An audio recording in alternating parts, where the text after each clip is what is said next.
Good morning sir. Madam ఇక్కడ మాట్లాడితే ఎట్లా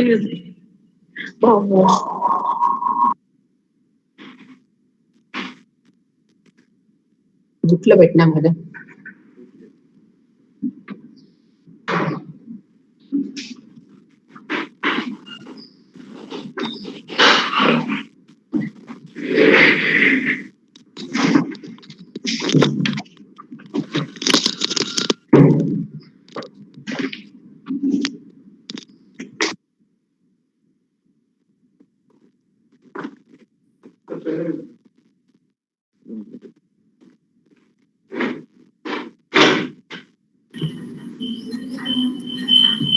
sir Narayana Reddy sir. Madam mute చేసుకోండి సార్. మ్యూట్ లో పెట్టేసేయండి, డిస్టర్బెన్స్ వస్తుంది. Okay sir, thank you.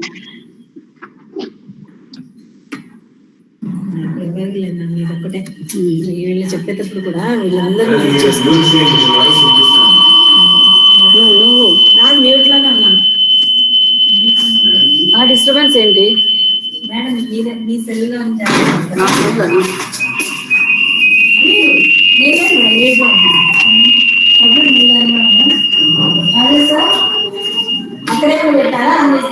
లేదు. శైలజ మేడం, హలో మాట్లాడు సార్. చెప్పండి సార్. Good morning sir. చెప్పండి sir. Good morning madam. Madam disturbance మీ దగ్గరే మేడం? లేదు అంటే నాది లేదు సార్, మ్యూట్ చేశాను. అక్కడ పక్కన మేడంది ఆన్ లో ఉంది కదా, అందుకే అట్లా పక్కనే ఉన్నాను అట్లా అవి ఆఫ్ చేశాను సార్. Thank you sir.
లేదు మేడం చెప్పింది అది.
So,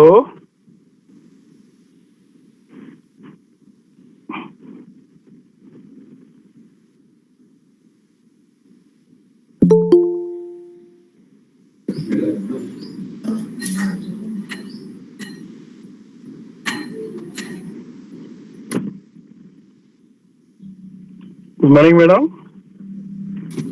Good morning. So we are waiting for our Vice Chancellor to inaugurate the program. So please wait for a few seconds. Thank you, madam. Once again, you have to remember him, no? He's a lazy fellow. Sorry? Okay, madam? Okay, right.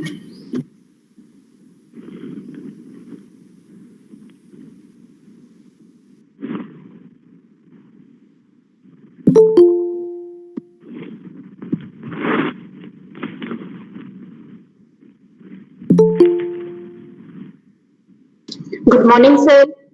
Govindran, sir, good morning. Not audible, sir. Good morning. Good morning, sir. Sir, good morning, sir. Good morning, madam. VC గారు వచ్చారా madam? ఇంకా line లో రాలేదు. Sir వస్తామని చెప్పారు sir. అక్కడ SRIT లో programme ఉంటే సార్ అది అయిపోయిన వెంటనే జాయిన్ అవుతాను సార్. ఓకే, అయితే we have to wait for some. Sir, good morning, sir. Good morning. Good morning. Good morning. Good morning. Good morning. Chitra, good morning. Sir good morning sir. Join అయిపోయారు sir. Thank you very much sir. ఇప్పుడే అయిపోయిందా మాది programme? Thank you for joining, sir. Yes, sir. Thank you, sir. So you can start, Amma. Chitra. Sir, thank you. Narayan Reddy, sir.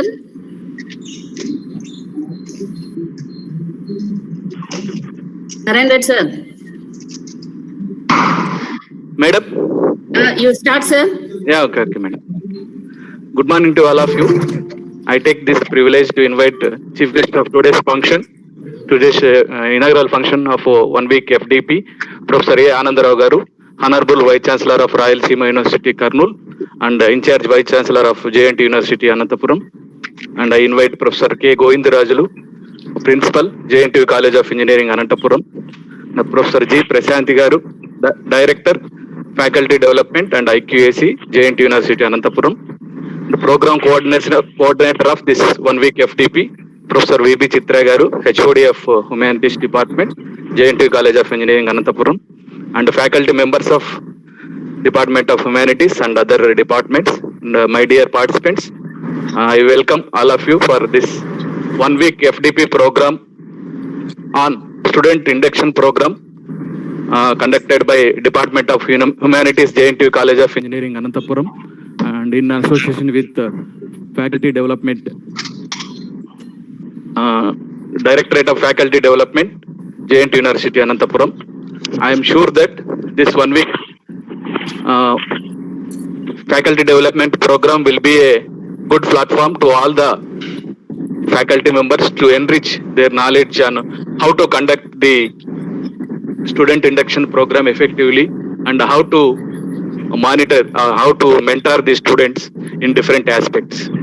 I hope that this 1 week faculty development program will be a great opportunity to all the participants to improve their knowledge in different aspects.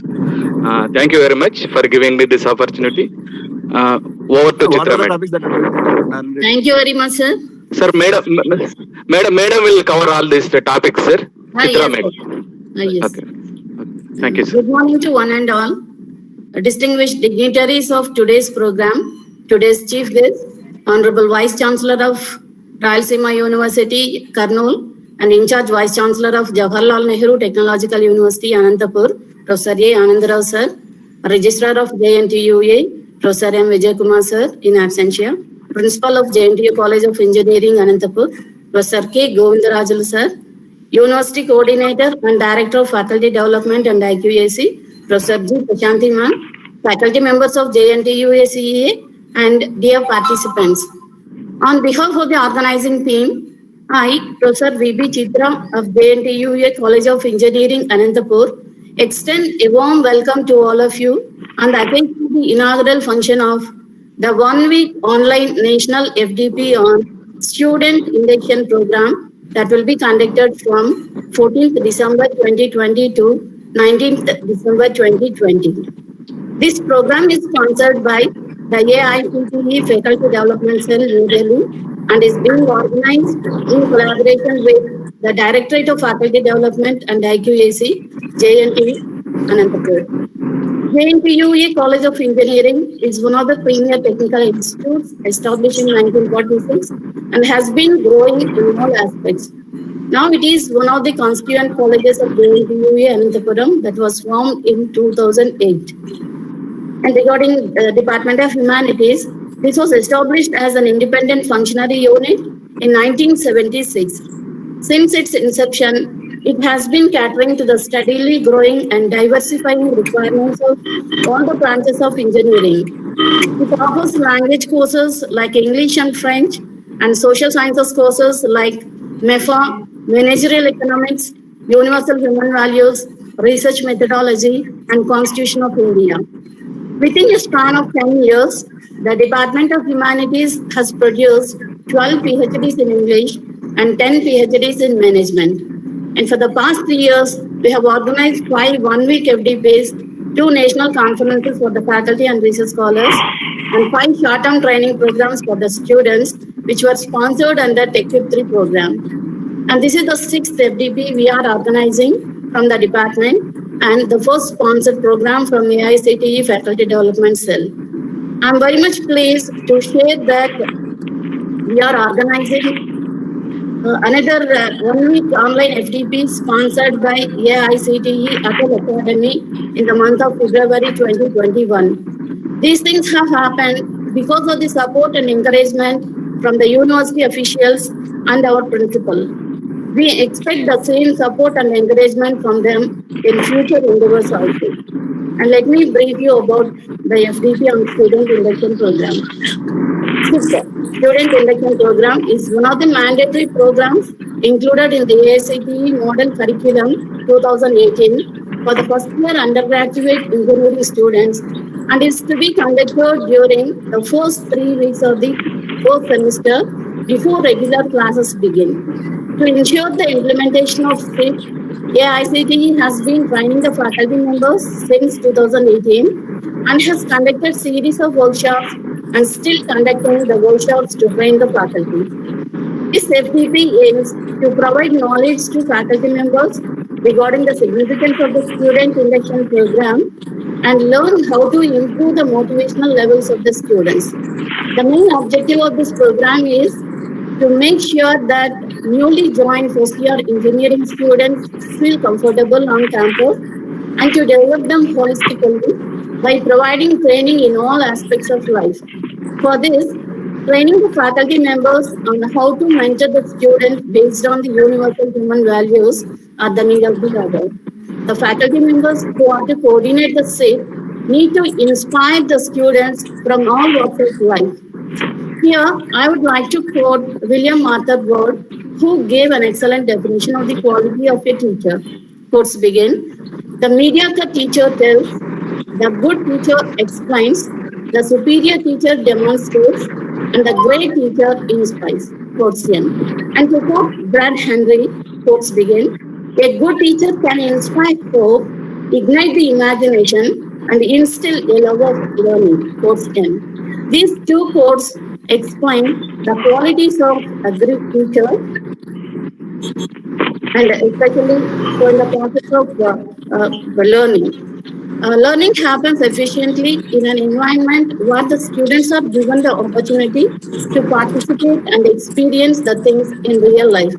And it is apt to quote Albert Einstein. Quote begins, "I never teach my pupils. I can only attempt to provide the conditions in which they can learn." Quotes close.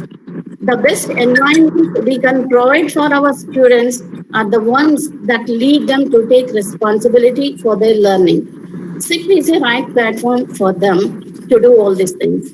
And some of the objectives of this FDP are to understand and manage one's emotions, to inculcate human values for a harmonious existence, to enhance workplace relationships, to make the faculty synergize their talents and achieve organizational objectives, to improve the service towards contribution to society, to create positive social interactions. To achieve these objectives, we have included topics like universal human values, soft skills, relationship management, teamwork, academic leadership skills, interpersonal communication, health and prosperity, yoga and meditation, human values and ethics, physical fitness, creative arts, etc. All the topics will be delivered by the reputed resource persons from IITs, NITs, central and state universities, medical doctors, and trainers from organizations like Art of Living, etc. to imbibe the knowledge in their respective fields to our teacher fraternity. We hope that the deliberations in this FDP will ignite and reinforce your spirits with a new learning experience in imparting knowledge to your students. To quote Carl Buechner, "The students may forget what you said, but they will not forget how you made them feel." That is the power of the teachers, because the influence of a good teacher can never be erased in the minds of the students. And regarding the participation, let me enlighten you on the number of registrations received for this FDP. We have received 240 registrations from the faculty members of various disciplines across the country. But as per the AICTE FDC guidelines, we have selected only 100 participants based on the first come first serve, limiting the participants to 100 only. With these few words, so I will conclude my report, and I hope that this FDP will enrich your minds with knowledge and prepare you to mold the personality of your students. Thank you very much. Now, I would like to invite our principal, Professor Govindarajulu Garu sir, to address the participants. Thank you, madam. I hope I am audible, madam. Yes, sir. Right. Honorable Vice Chancellor of Rayalaseema University and in charge Vice Chancellor for JNTUA, Professor Anandarao Garu, and Professor Prashanti Madam, Director of the University and University Coordinator for this 1 week program, Professor Chitra, Head of Humanities Department of JNTUA and Program Coordinator for this 1 week faculty development program, Narayan Reddy Garu, resource persons, participants. Very, very good morning to all of you. Indeed, I am very happy to have our beloved colleague, Professor Anandarao Garu, as in charge Vice Chancellor of this university for this first program. This is the first official program after taking the charge as in charge Vice Chancellor of this university. And indeed, I am very happy. I welcome you, sir, for this faculty development program. And I would like to take this opportunity to appreciate the interest shown by the program coordinator, Professor V.B. Chitra, who is very active in conducting the faculty development programs and in conducting the conferences, workshops, and other academic activity of the college. Indeed, this is AICTE faculty development program. She has come forward, taken the initiative with the support of Professor Prashanti, and she is now organizing this. So I would like to appreciate her interest through this platform for her keen interest. Really, I am very happy for getting this opportunity to speak to all of you as the principal of JNTUA College of Engineering, Anantapur. As the participants are not belonging to this college only, but belonging to several colleges in the state and from other states also.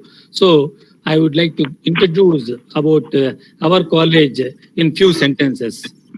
This college, JNTUA College of Engineering, Anantapur, has been established in 1946, which is much before the country got the independence, as an extension center for Guindy College of Engineering, Chennai.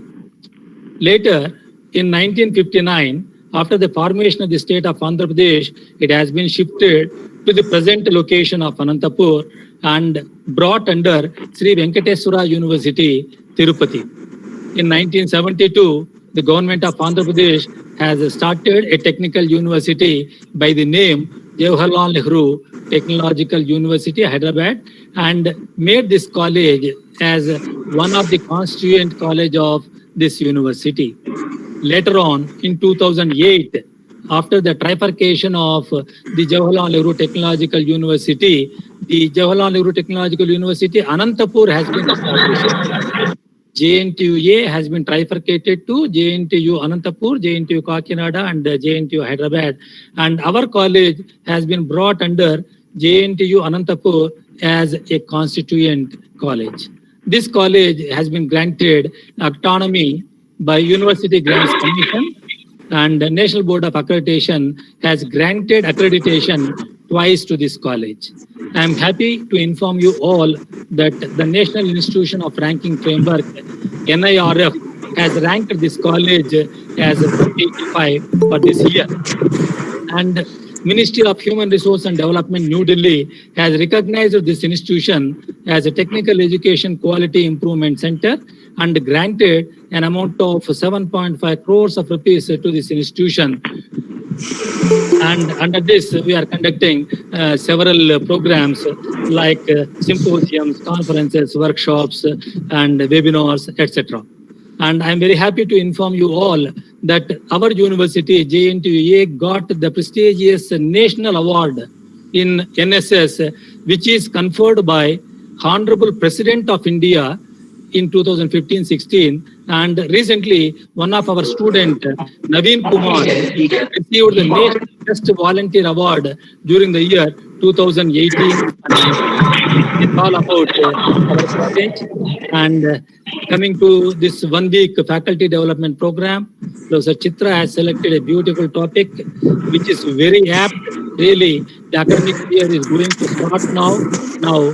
By the direction of the University Grants Commission, all the universities, all the colleges are required to conduct a 3-week student induction program. So how to conduct this induction program is really a problem for several colleges. Keeping in view of this, then the Professor Chitra has taken up this topic and called for the resource persons from other states also, from reputed institutions of our state and other states.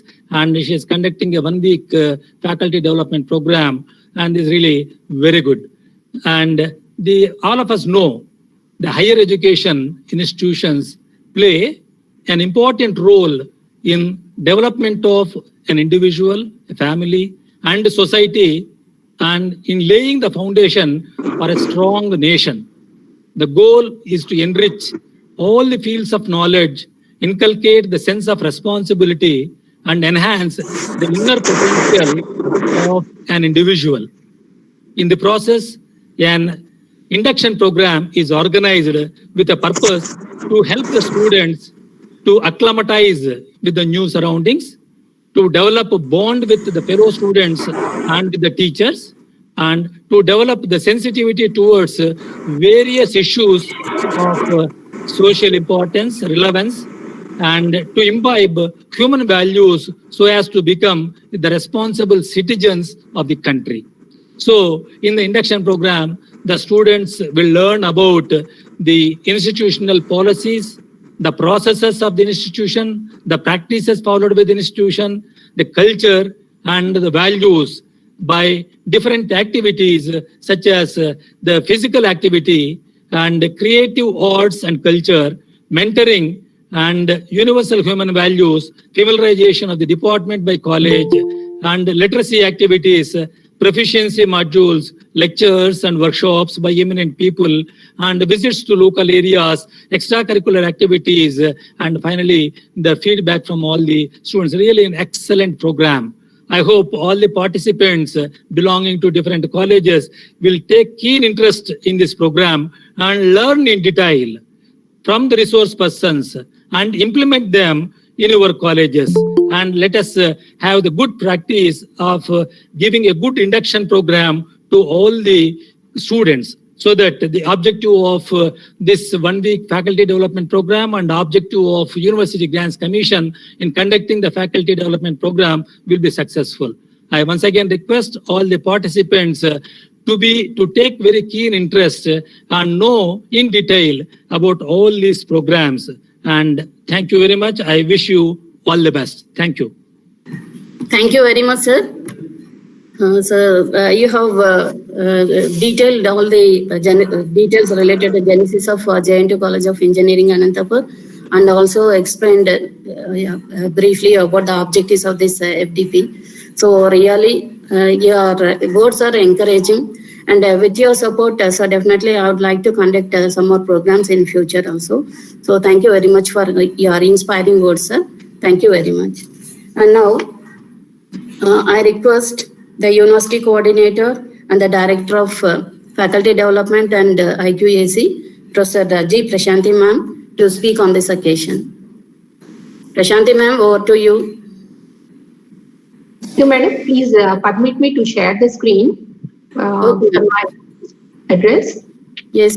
Respected Vice Chancellor of the University, Professor Anandarao Garu, of course, the Vice Chancellor of Rayalaseema University also, Principal of the College, Professor Govindaraju Garu, Program Coordinator, Professor B.B. Chitra, faculty members of the university, participants of this program, Director of Faculty Development, AICTE, Professor B. Venkat. He is supposed to join. He said he'll be there for this inaugural function. A very good morning to all of you. As you know, we have been doing a number of AICTE-sponsored programs in the university. So, before going to introduce you to this list, since there are participants all over India who are participating in this FDP, let me introduce you to our university. JNTU University has 5 constant units: JNTUA College of Engineering, Anantapuramu; JNTUA Oil Technological and Pharmaceutical Research Institute, Anantapur; JNTUA College of Engineering, Autonomous, JNTUA College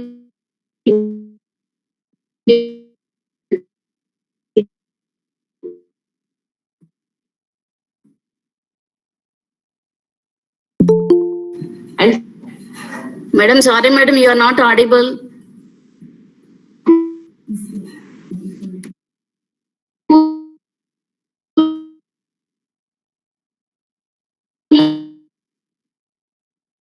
Management.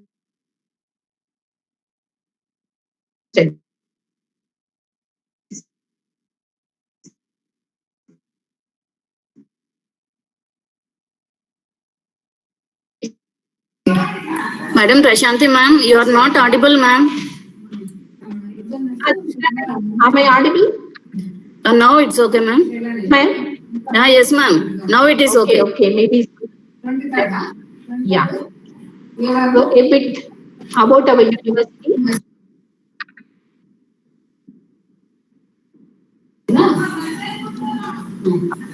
So we have 167 affiliated colleges apart from our constant units, which include 99 engineering colleges, 35 pharmacy colleges, 29 standalone PG colleges, and 4 integrated campuses.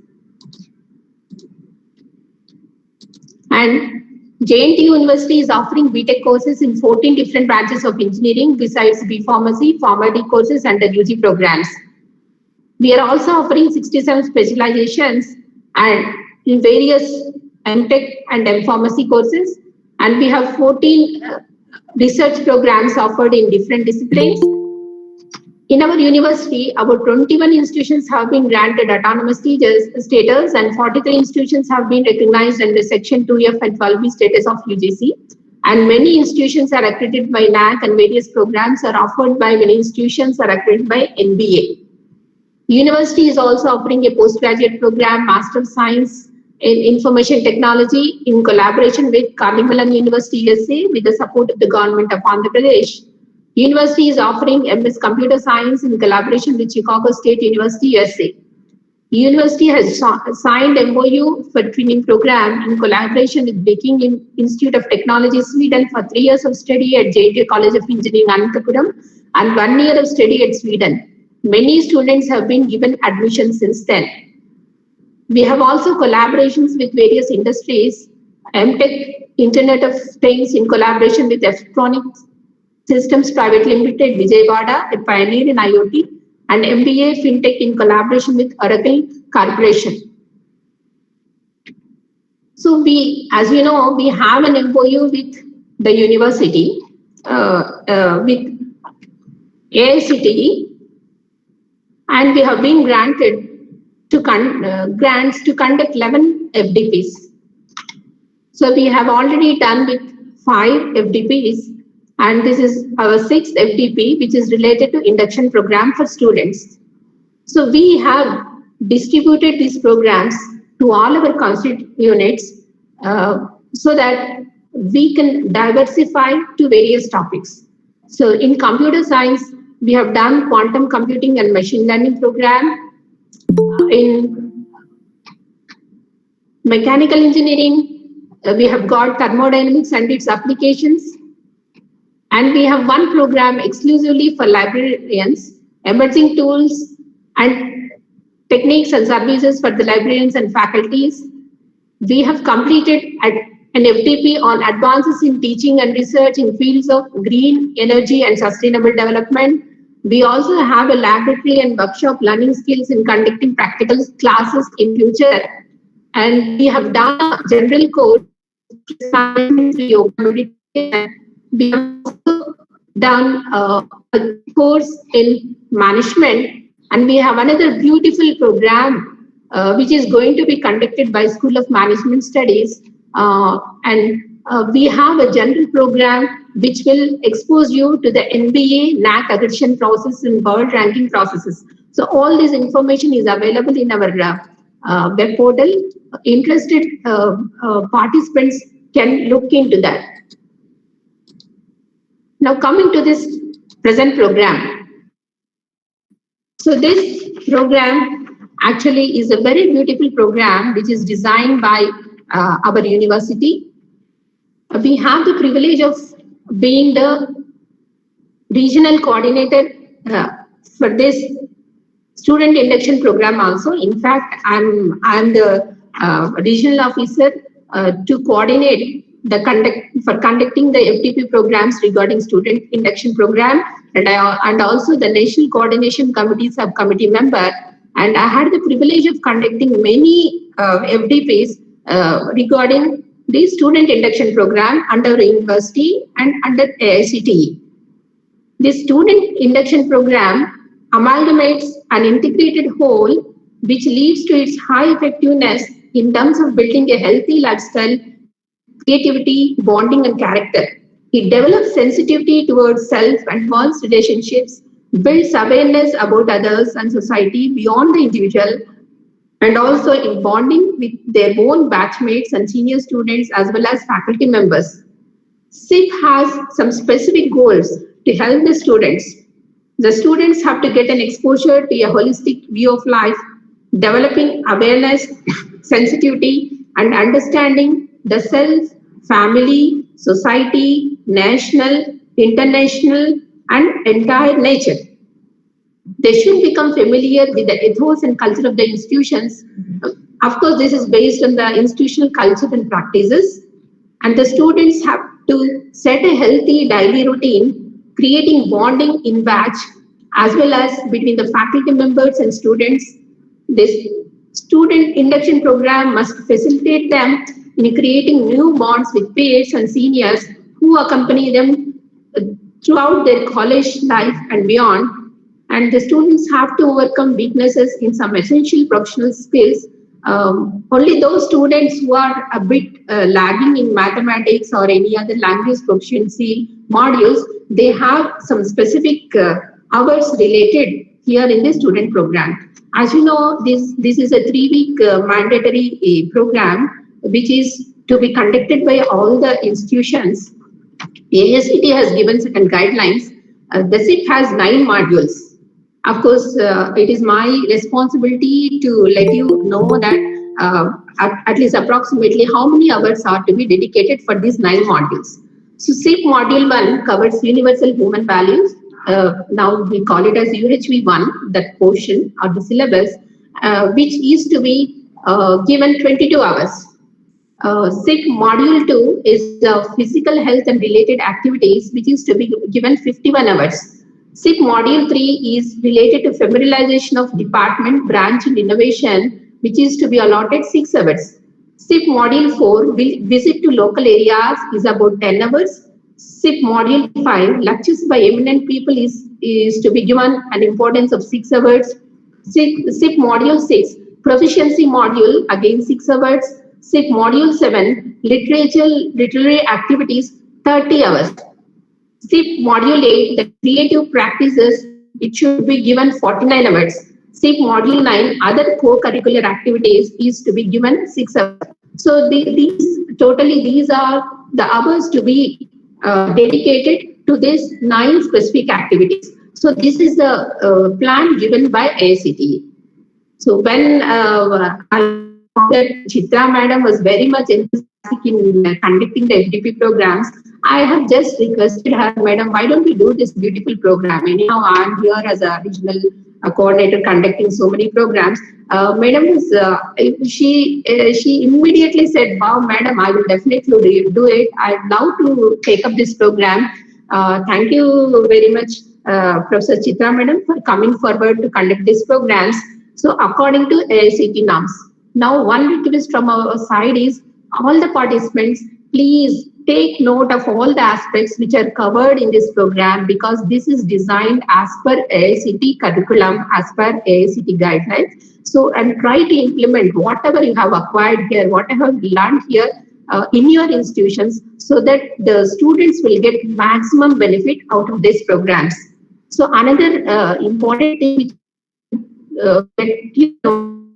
so regarding this universal human rights, we are periodically conducting number of FDP programs from AICTE side. So you can refer to the AICTE and you can go to the FDP SIP FDP web portal where you will get the regular conducting this.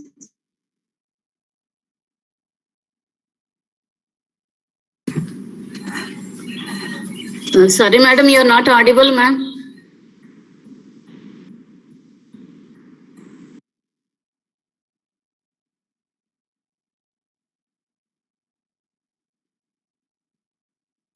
Hello, madam.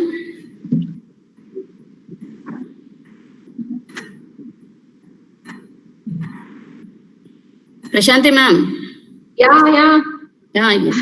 Not audible, ma'am. Yes, ma'am. I'm joining by again, I don't know why number of times I'm switching on this network also, but lot of, am I audible now, ma'am, at least? Madam, now you are audible. Yeah. I'll do one thing. I'll just conclude. Anyhow, some network problem is there. Of course, I've given you all the information. Yes. Okay. Now, I think if Colonel Venkat sir has joined, I thought I'll request him. Okay, ma'am. This is all from my side.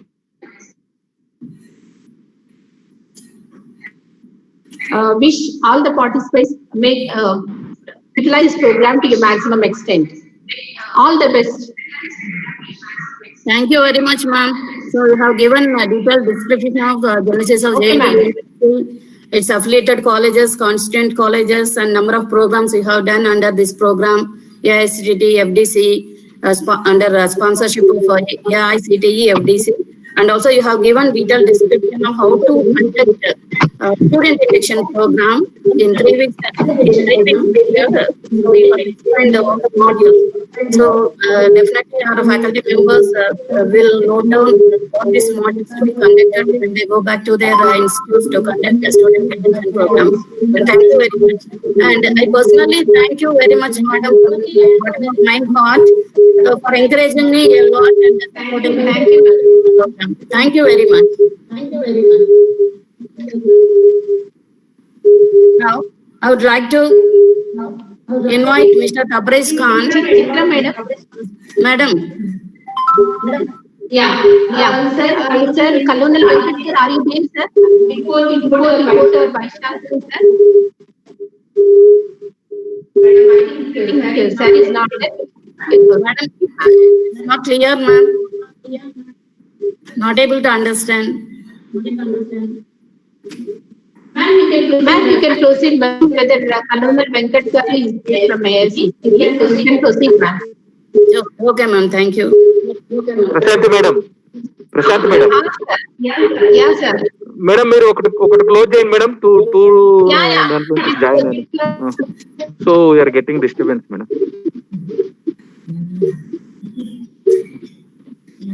Madam, shall I proceed, madam? Prashanti, madam? Yes, because he just had told me that he will be there. I was checking. You can go ahead, ma'am. Okay, ma'am. Thank you very much. And so now I request Mr. Tabriz Khan to introduce today's chief guest, Professor Anandarao sir, the in-charge Vice Chancellor of JNTUA University, Anantapur. Over to you, Tabriz. Yes, ma'am. Am I audible, ma'am? Yes, Tabriz. You can proceed. Yes. Good morning, everyone. It's a privilege actually to read the brief profile of Professor A. Anandarao garu, who's the Honorable Vice Chancellor from Rayalaseema University, Kurnool, and also in charge Vice Chancellor of JNTUA, Anantapur. Professor A. Anandarao has put in an illustrious academic career spanning over 2 decades ever since he joined service in 1992. As an assistant professor at JNTUA College of Engineering, Kukatpalli, Hyderabad. Subsequently, he became associate professor in the year 1999 and professor of computer science in the year 2006, and ever since acquired rich and diversified experience in teaching, research, extension, and administration. He was born in the year 1966. His educational qualifications include BTech in Computer Science and Engineering from Central University, Hyderabad, MTech from Central University, Hyderabad, and PhD from Indian Institute of Technology, Madras, now Chennai. His academic experience spans the responsibilities as head of the Department of Computer Science and Engineering for 4.5 years and was the vice principal of JNTUA College of Engineering, Anantapur for 2 years. He served as principal of JNTUA College of Engineering, Anantapur from the year 2010, September 6 to September 26, 2012. Also, he has served as director IR&P and SCDE from 2012 to 2015, and also served as director academic and planning from 2015 to 2018. Now, he's also, before he became the Vice Chancellor of Rayalaseema University, he served as the Director, Research and Development, JNTUA University, Anantapur. Professor Rao is the chairman, was the chairman, Board of Studies, JNTUA University, Anantapur for UG, PG and pre-PhD programs since 2008. And he is the Board of Studies member for Lucky Reddy and Bali Reddy College of Engineering, Vijayawada, RGM CET Nandyal, AITS Rajampet. He was a board member of studies, board of studies in erstwhile JNTU University Hyderabad and JNTU Kakinada. He acted as chairman and member of expert committees of AICTE and a member of different advisory committees of various other institutes. He is also the PG BOS chairman for CSE department at JNTUA College, JNTU University. He is member of governing council and academic senates in affiliated institutions of JNTU Anantapur. As an alumnus of Indian Institute of Technology, Madras, PhD program, he is having very good academic relations with many academicians in the area of his expertise: software engineering, artificial intelligence, and databases. Thereby, he has organized 19 workshops, training programs since 2005 in the areas of campus-wide networking, cloud computing, software engineering, artificial intelligence, and faculty development program on software engineering. He has delivered more than 75 invited lectures in reputed teaching institutes and UGC academic staff colleges. He has guided more than 106 UG projects and 250 PG theses. He is always keen to learn new subjects and attended workshops and seminars to update his knowledge. Professor Anand Rao is active in research since 1994 onwards in the areas of artificial intelligence, databases, and software engineering. He has 62 research publications in international and national journals. In addition, 79 publications in international conference proceedings and 13 in national conference proceedings. He has also authored 3 textbooks. He has successfully supervised 17 PhD theses in the area of software engineering, artificial intelligence, databases, and presently 5 PhD theses are under evaluation process. He reviewed several research papers and was the examiner for PhD theses of other universities too. He has presented research papers in international conferences and also active in collaborating with foreign universities.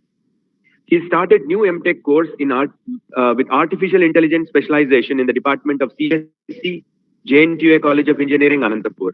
He is active in professional societies, namely ACM, IEEE, CSE, IAENG, ISTE, NMEICT, and is also implementation monitoring subcommittee member and senior member in IEEE society.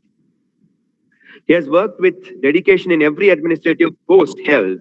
He has many achievements as an administrator. To name a few: Professor A. Anand Rao established Central Computer Center campus-wide networking in JNTUA College of Engineering, Anantapur, and Sun Solaris lab at CSC department, JNTUA College of Engineering.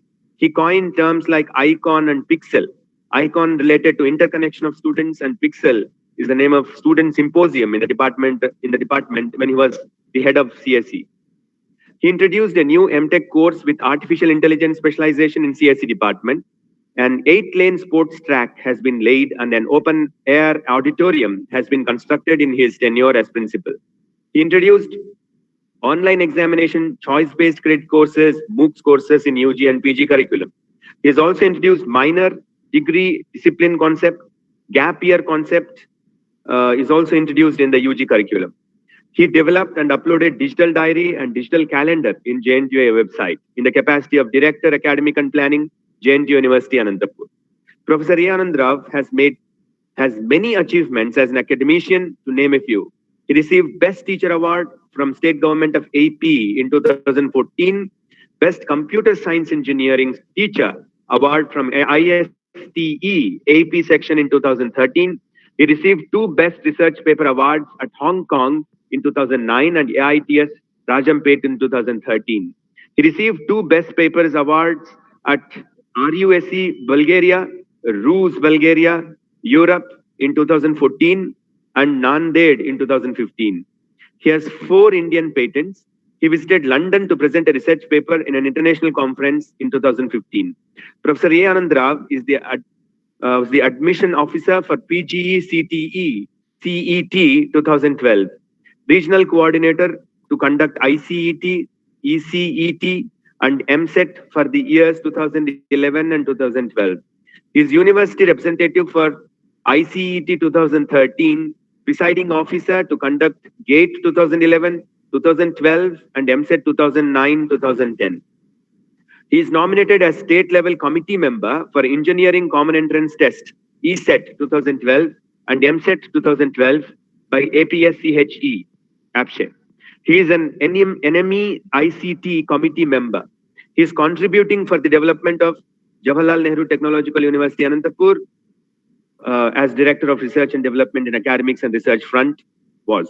He is now the Honorable Vice Chancellor of Rayalaseema University Kurnool and in charge Vice Chancellor of JNTUA University Anantapur. Thank you for this privilege. Thank you very much, Tabraj, for introducing our Vice Chancellor. Now, may I request the Honorable Vice Chancellor to address the gathering. Over to you, sir. Thank you, Chitra. So, first of all, good morning, sir. Professor Govindra Rao, sir, and Prashanti Madam, as well as Chitra Madam, for inviting me to act as chief guest for this FDP program. So, I congratulate Director, FDP, as well as the JNTU College of Engineering Principal for conducting various FDPs and short-term programs and then workshops in the university as well as the college premises. So really, we are contributing to the society a lot by doing all these things. So now, presently, this AICTE as well as the UGC, they are insisting us to train the faculty first, so that the faculty may be dissipating this newly earned knowledge to the students in a proper manner. The reason behind this is, recently technology has been evolved rapidly than ever before. So therefore, the UGC as well as AICTE given a thought to introduce these type of programs where we can have an opportunity to train the faculty members. Say those days are gone where we need to have a knowledge over 1 or 2 subjects and then maybe teaching only those subjects years together. So nowadays, this because of the emergence of the new technologies, unless otherwise we equip with these new technologies, knowledge in new technologies, it is very difficult to handle the classes effectively in the classroom or even in online also, because students will be downloading the information from the net, or they may be viewing the video lectures that are available in various domains. So therefore, before they come to the class or maybe workshops and all, they will be browsing and then they'll be knowing the things.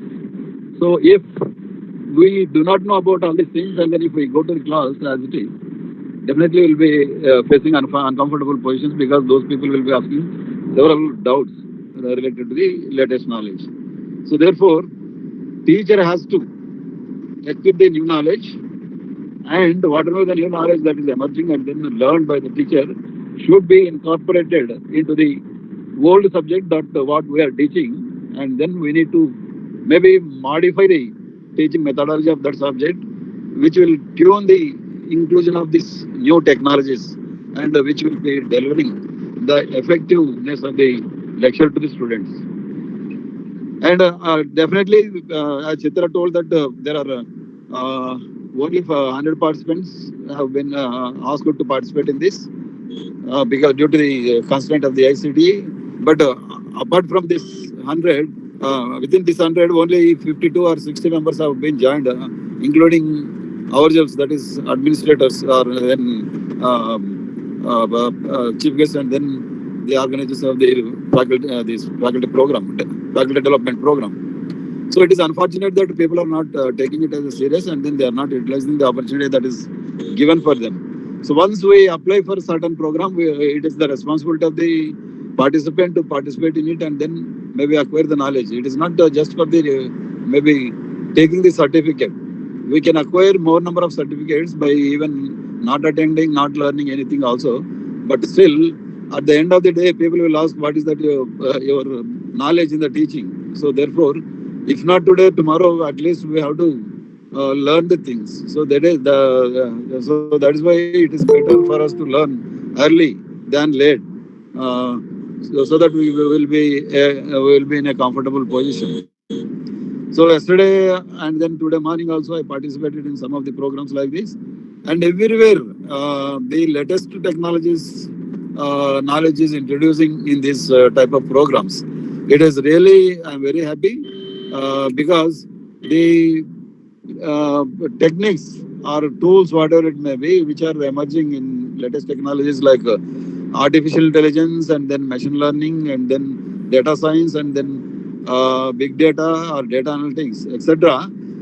These technologies spanning over not only the computer science and engineering discipline, but also non-engineering disciplines as well as the conventional engineering disciplines like mechanical, civil, and then electrical and etc. So therefore, unless otherwise you learn these things, it is not possible for you to sustain in the engineering field or maybe other than engineering field also. So therefore, it is almost all become a mandatory for teachers to learn these new technologies, and then the span of these new technologies will be maybe more than 15 years in the industry, I think so. So this AI has been emerged long back. When I was in Central University, while I was studying MTech, that is 1991. So at that time only AI was there. AI was introduced before 3 years. AI was introduced. That is maybe around 1987. AI was introduced. Now the importance of the AI is recognized by the worldwide recently.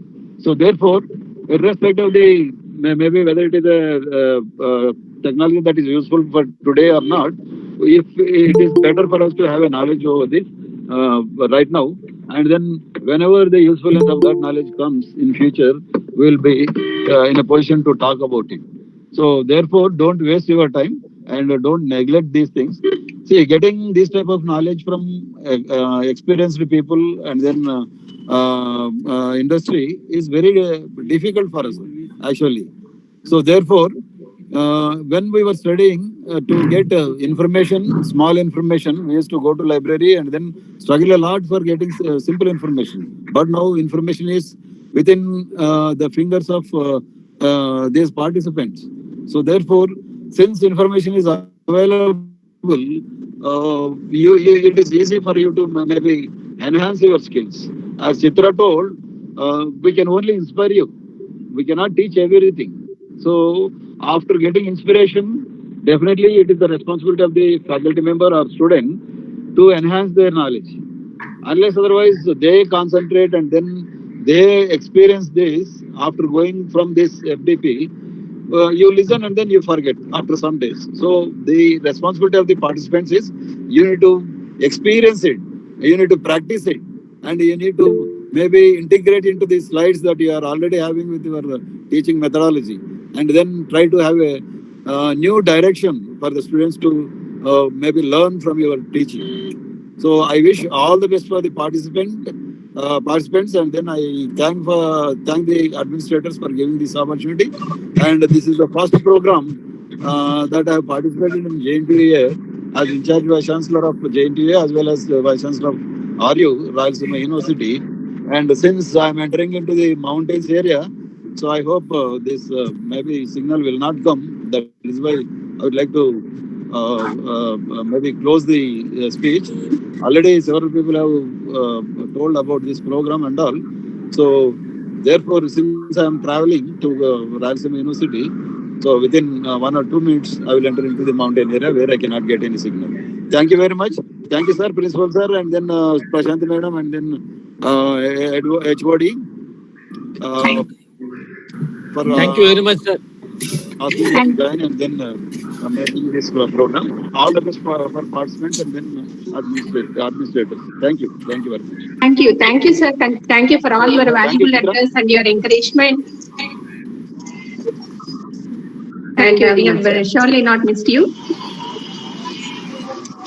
Thank you very much, sir, for your inspiring words, and also in spite of your busy schedule, so you have given us some time and also addressed our participants for that, really. So I thank you very much, sir. Thank you. So now, I request Narayan Reddy sir, please mute yourself. I request Mr. Rajesh to propose vote of thanks. Over to you, Mr. Rajesh. Thank you.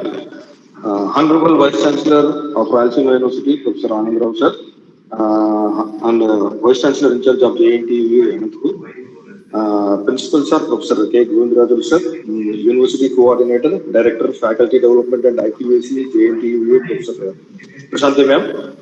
It's my privilege that I have been asked to propose vote of thanks for this sir. So on behalf of Department of Humanities, I thank Honorable Vice Chancellor in charge JNTUA and Professor Anand Rao sir, Vice Chancellor Rayalaseema University and Vice Chancellor Rayalaseema University, Principal of JNTUA, CEA Anandpur, Professor K. Govindaraju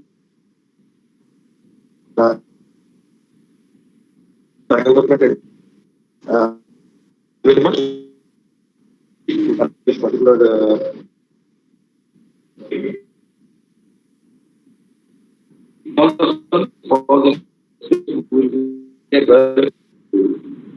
information to all the participants and all the faculty members.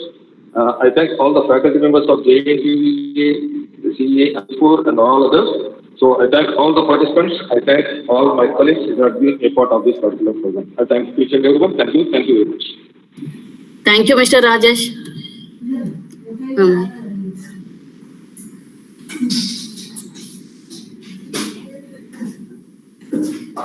So the next session begins. Chitra ma'am, before you go for the next session, I would announce to the participants that your attendance is very strict and 80% attendance is mandatory, and test is also compulsory. Yeah, the issue of securing 60% marks is also compulsory. Yes. Not to get eligible for receiving the certificate. So all the participants, please try to take maximum benefit from this program. All the best, Chitra ma'am. Thank you very much. Thank you, madam.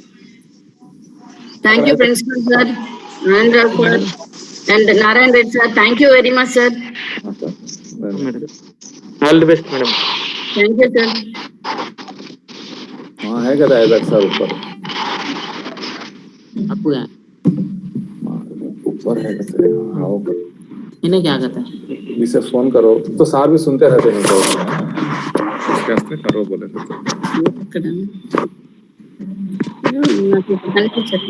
Of course. Rajesh.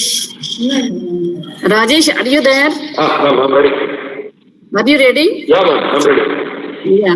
So participants, I'm ready. let us begin the first session. The first session will be delivered by Professor Raghurama Raju sir from IIT Tirupati. So now I request Mr. Rajesh sir to introduce sir to the participants. Good morning, everybody. So it's my privilege again to introduce the eminent person and the research person of the first session of this SIP FDP, Professor A. Raghuram Raju. So his qualification is PhD from Indian Institute of Technology, Kanpur. His designation is professor. Teaching and research, he is teaching in Indian philosophy, social and political philosophy, science, technology, and society. His appointments: Principal Investigator, E-Content Development for Philosophy, subject for EPG Pathshala of UGC 2014 to 2016. Choice Outstanding Academic Title 2007 for the book Debates in Indian Philosophy, Classical Colonization and Contemporary. Fellows, Indian Institute of Advanced Studies, Shimla, from March to May 1993. Advisor, Delhi Studies in India. Commissioned to write a monthly column from October 2019 to the newspaper The Telegraph, Kolkata. Visiting faculty, adjunct visiting professor at the Department of Philosophy and Humanities, School of Communication, Manipal University for 2 years, starting from 2013 to 2017. International Institute of Information Technology, Hyderabad, 2002 to 2017 and 2013. Center for Sri Aurobindo Studies, Department of Philosophy, Jadavpur University, Kolkata, during 21-28 August 2006. Department of Philosophy, Smith College, Southampton, USA, during 24-31 October 2009. Department of Political Science, Delhi University, Delhi, during 24-30 March 2010. Guest faculty, Indian Institute of Technology, Tirupati, during July to December 2017. Editorial Board member, Journal of World Philosophies, Indian University, Bloomington. Member, Editorial Board, Politics and Philosophy Reviews. Series editor for Telugu, Loki, Charcha Kosam, Vimarsha Kosam. This series is meant to translate 100 books from other languages into Telugu. The main focus is on the books written on the post-independent India, starting from 2019. The series has already published 40 books. The series is published by MSCO Vijayawada Publications. Books: Existence, Experience and Ethics. Debates in Indian Philosophy, Classical, Colonial and Contemporary. Debating Gandhi.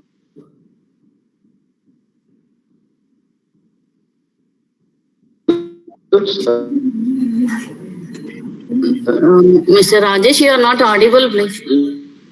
Please check your connection. No. No? Yes, sir. It's okay. No? Hello? Hello, Rajesh. Am I audible, ma'am? No? Yes. Now you can continue. Hello? Yeah, okay. So, editorial board, so I think from publications. Yeah, publications. Existence, Experience and Ethics. There are the books published by Professor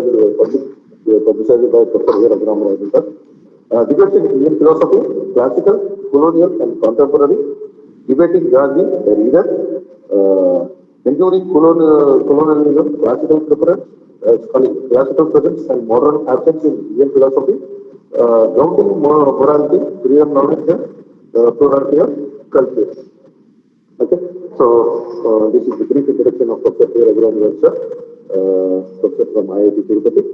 I welcome you on behalf of the Department of Humanities for this student program faculty development program, sir. So, welcome, sir. Now over to you, sir. Thank you very much, Mr. Rajesh. So now I welcome Professor Raghuram Raju sir. Sir, over to you, sir. Yes, thank you, madam. Yeah, thank you, Mr. Rajesh, for this generous introduction.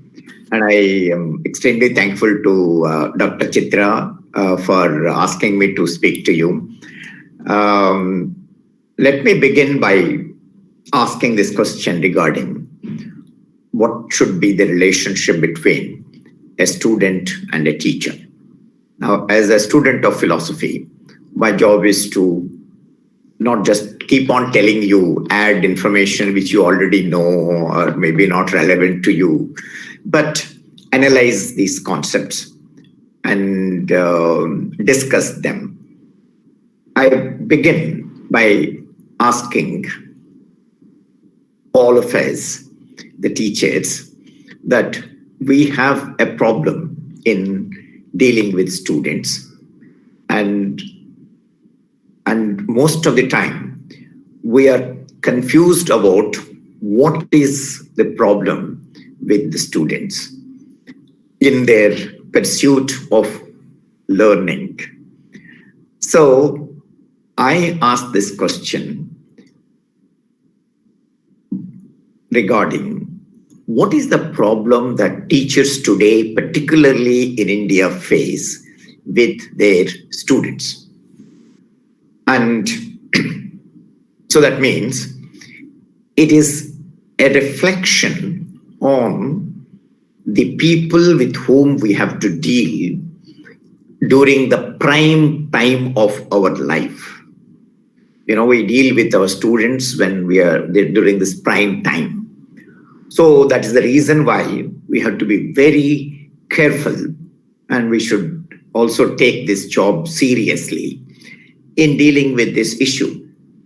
Now, I begin with a proposition, and that proposition is teachers and doctors cannot ask for a good student and a good patient.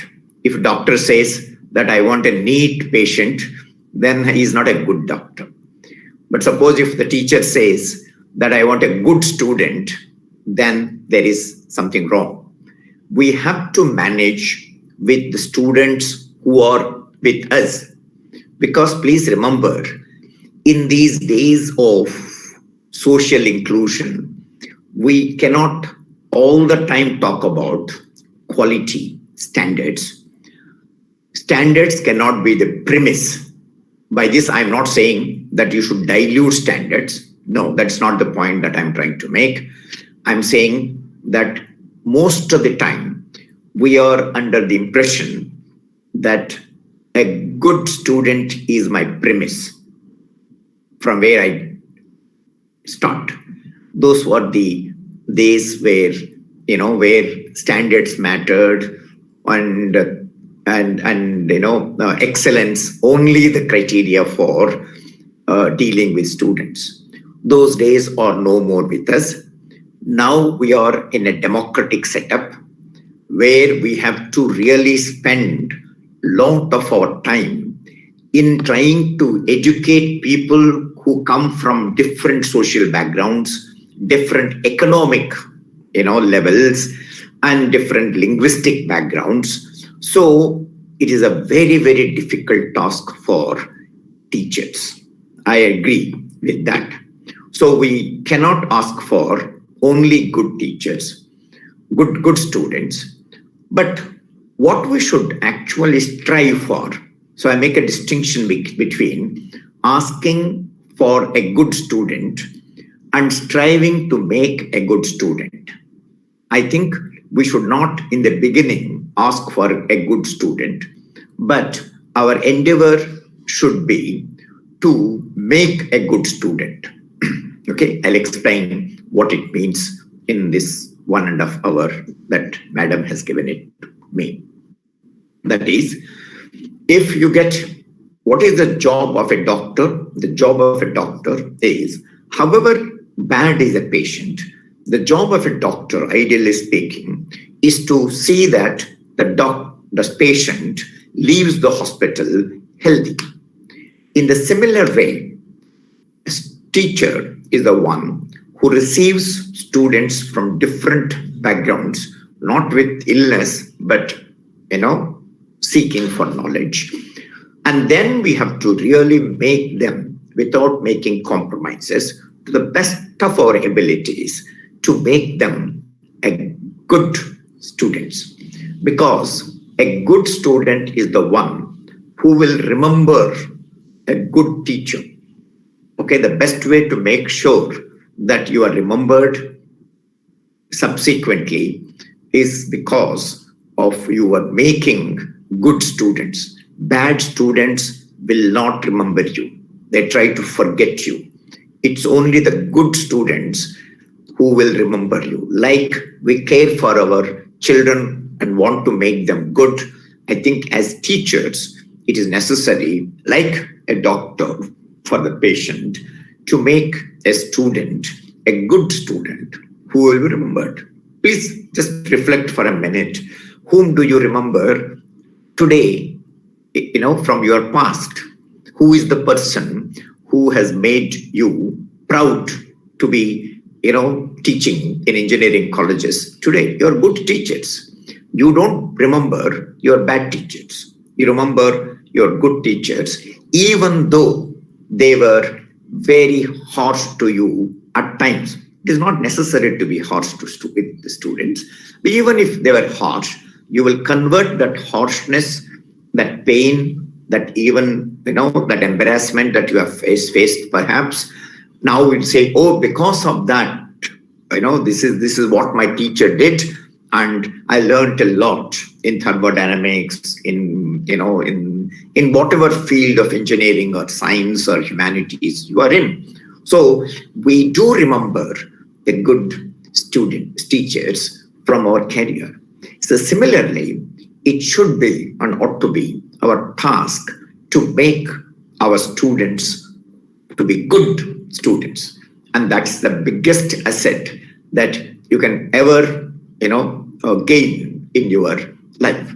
So if this is the task, and then we like doctors want to make our students good students, then what is the problem? So to repeat, that I don't want to begin with having a good student. I want to have all kinds of students. Students come because they don't know. So I can't, expect that, they know and they come to me. If they know, why do they come to me? Okay, they don't know. But then when they leave, they should leave as bright students who have learned something in their life which is useful to them, which makes them, great, and also which makes them useful to society. I want to tell you an incident from S. Chandrasekhar, who is the Nobel laureate from India. An interesting thing about S. Chandrasekhar is that within one family, there are two Nobel laureates. One is C.V. Raman, and C.V. Raman's brother's son is Chandrasekhar, and Chandrasekhar also got a Nobel Prize. So, it is very rare to have Nobel laureates from India, and to have them within a family is much rarer. Rather, Chandrasekhar used to drive 100 miles from his university to his students' university. Because of some problems, the students were not able to take his classes, travel from their place, because it's 100 miles, not kilometers.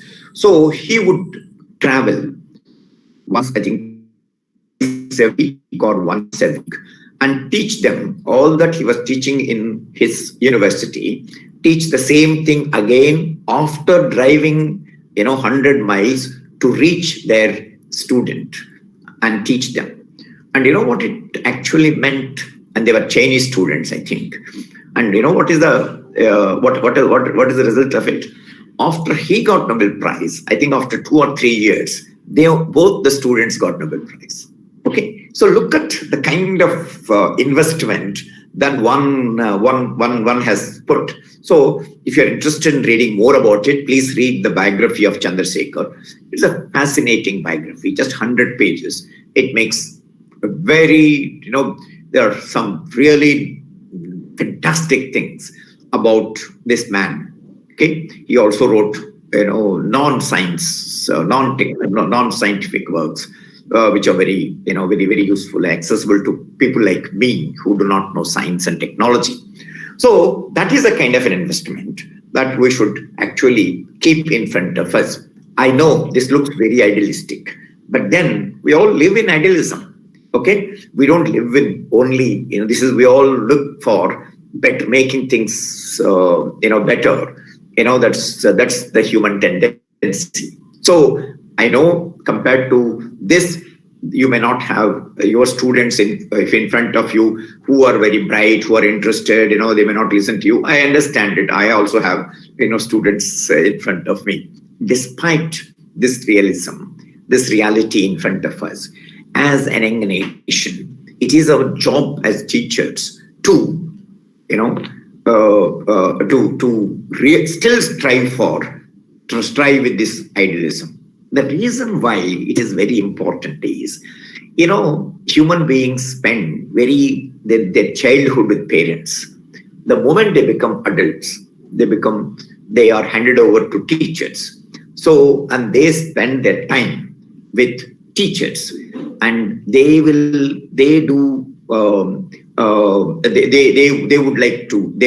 influenced by the teachers. So if teachers are not there, the teachers who are around them are not inspiring them, that is why they go and become the fans of film people, cricket people, and all kinds of people. It is if today's generation is going away from the academic resources and going into this, these people like, film stars, and then become their fans, and then politicians, and then cricket people and things like that.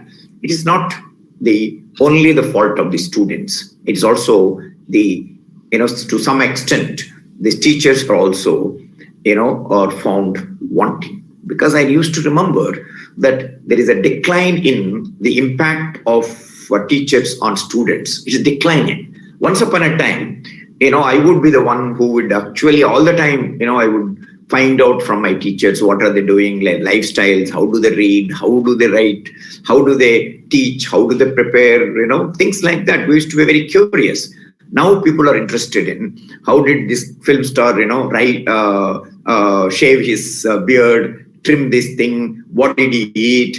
I mean, these are the things, and they are not very, very, challenging and interesting things in life. So instead of making our students go out of us, I think we have to put them to, we have to somehow catch their gaze and put some interesting things around them, so that in their adult young age, they would be, getting inspired by us who are around them. So after parents, it is the teacher who plays a very important role in the image building of students,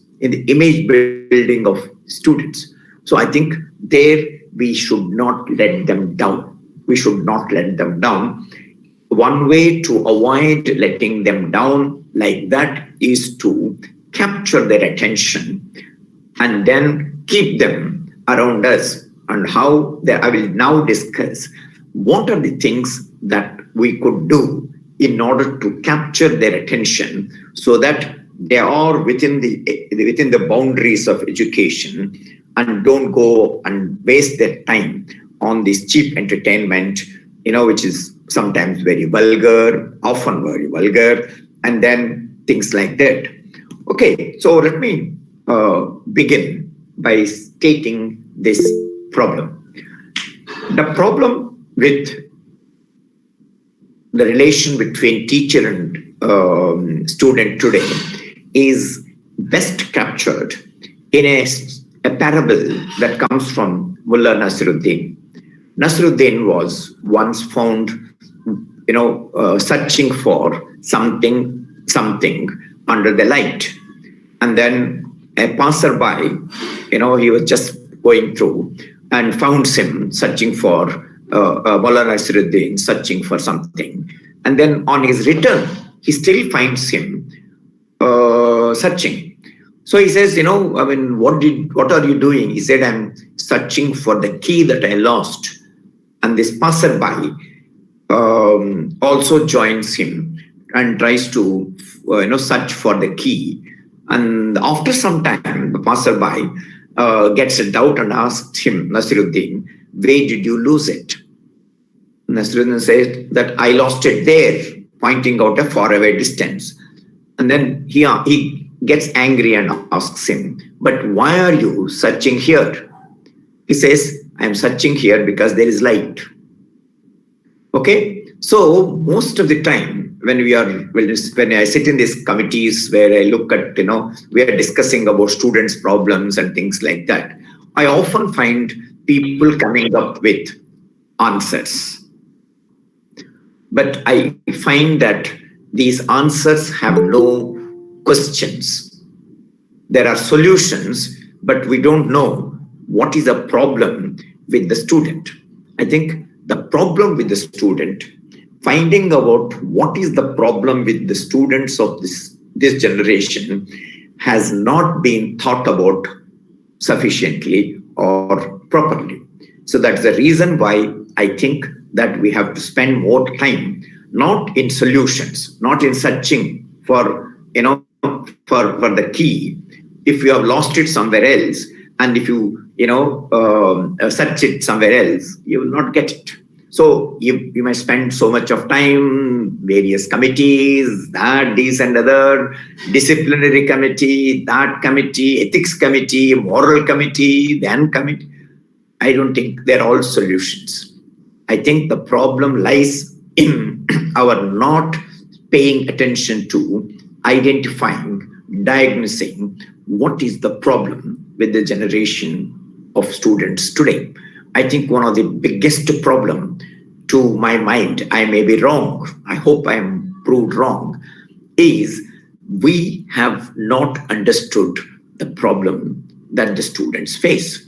And now, with that inspiration, let me start spending some time about what is the problem with the students. The problem, one big way to understand in identifying what is the problem with student is to start reflecting about our own student days. That's a big resource. Instead of looking at student as creating a problem, I think one way is to reflect. Instead of searching where light is, you should actually search where the problem is. The problem is that what were we as students?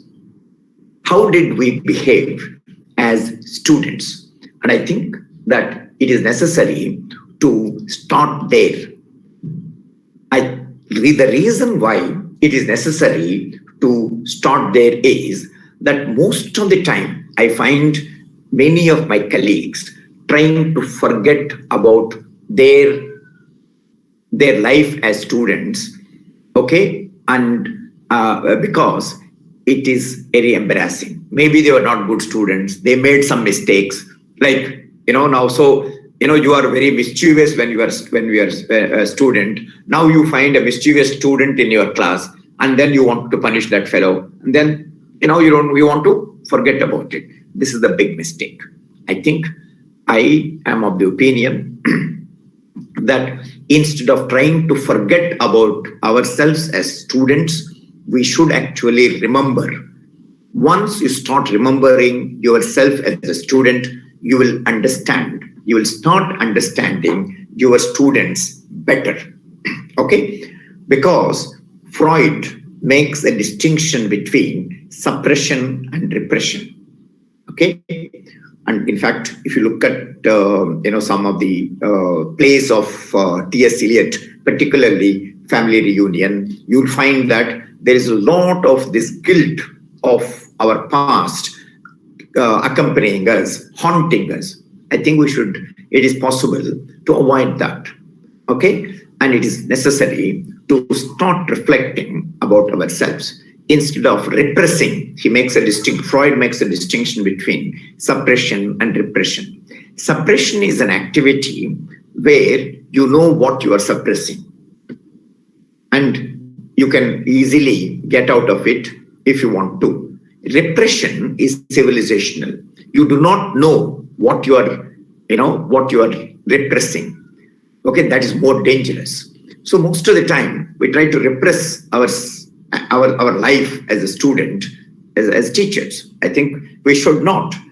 So I would say that instead of trying to forget ourselves as teachers, as students, we should actually remember. And when you remember, you will then find a range of problems, a list of problems that you can now see like a mirror with your students. And also, it is at that time, it also makes us very realistic, not idealistic or not, not feel depressed. No, neither. It avoids two dangers. That it avoids a teachers becoming, depressed and then saying that, whole pessimistic, not depression, pessimistic or idealistic. Oh, no, they're all very good. No, I think it is necessary to be very realistic. Now, one way of having a realistic picture about our students is to reflect about ourselves as students, and that provides the raw material. It provides us it's like a supermarket of problems. This will make us realistic. And the other one is something that I would like to avoid. Okay, so now, so in recalling ourselves as students, you will then realize something very important. What is important? That as student, you have certain ideas which you want your students to follow. But actually, when you see it from the student's point of view, they don't actually see this solution that you have in mind as a only solution. So that's why their behavior is not as predictable as your solution is. That's why often there is a mismatch between what you as a teacher offer as a solution and what is the problem with the students. So this mismatch is something which we should actually avoid. Now, one way to avoid this mismatch is that we should begin understanding why our students behave the way in which they behave, and then find out what is the workable solution to that. Please remember, one way of beginning is to look at ourselves as students, and that is one thing. But mind you, that is not going to be only solution for it, because it is possible that because of the changes in technology, changes in civilization, changes in culture, a lot of things have changed. We used to bunk and go for a movie, okay, which we don't hear as a big offense today. But today, students coming to class with cell phones and playing video games can be considered as offensive. Okay, so technology has introduced. So in our effort to understand this, we have to first look at ourselves and then also factor many changes that have taken place between us as students and them as students. A lot of changes have taken place and they need to be factored in a very important way. Though I said that doctors and teachers cannot ask for their clients to be nice, but if there is a doctor who is treating a patient who has an excruciating pain, okay, now in that pain, that person kicks the doctor, and that and doctor gets he's hurt. Okay, now doctor should not take revenge on the patient because that is done out of pain. It is not intended. It is unintended kind of a thing. But suppose if the patient purposefully kicks a doctor, then I think it is like a laparoscopic surgery without anesthesia. Similarly, if your students trouble you unintentionally. Sometimes they're rash, they're unnecessarily, try to do this thing. You should tell them 1 or 2 times. Give them, warn them and all that. But if they do it purposefully, particularly, with regard to, moral turpitude or, these kinds of things, then you should then not pamper them. No, I don't want to sound as if, I'm a student biased person. No, it is necessary to be patient with them, but that should not mean that we should pamper them. There is a distinction that I make between being patient with students and pampering students. I would not be for the pampering students. I think they need to be, because once you pamper a student, 2 things happen. 1, the students get spoiled, and 2, he will also spoil others. This is big. He or she can become a nuisance to others. So I make the distinction between pampering and no,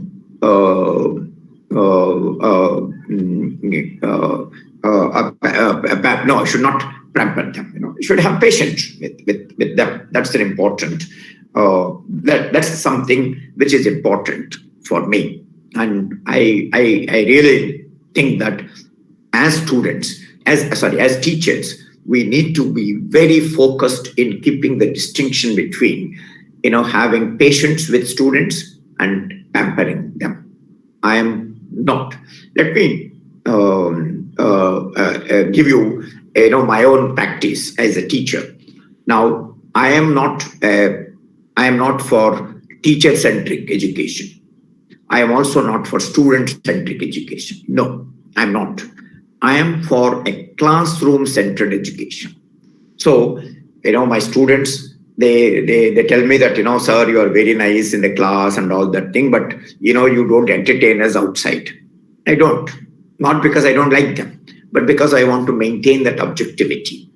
Okay? Because if you are pally with some students, other students will think that they have been ignored. So we have to really maintain that objectivity. So I tell myself and my students that I, as a teacher, walk to the class. You, as students, walk to the class, and we meet there to learn. Okay? To learn. In learning, there are 2 things. One is that in the traditional time, okay, only teacher knows. He is the knowledge. He is the one who is the repository of knowledge, and he will fill the buckets of students who are empty, buckets. Okay, there is a hierarchy.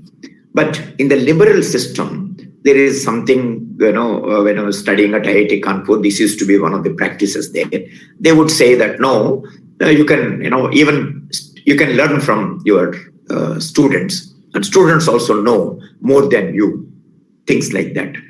I think that I accept part of the first traditional thing, not whole of it, and part of the second, the modern thing.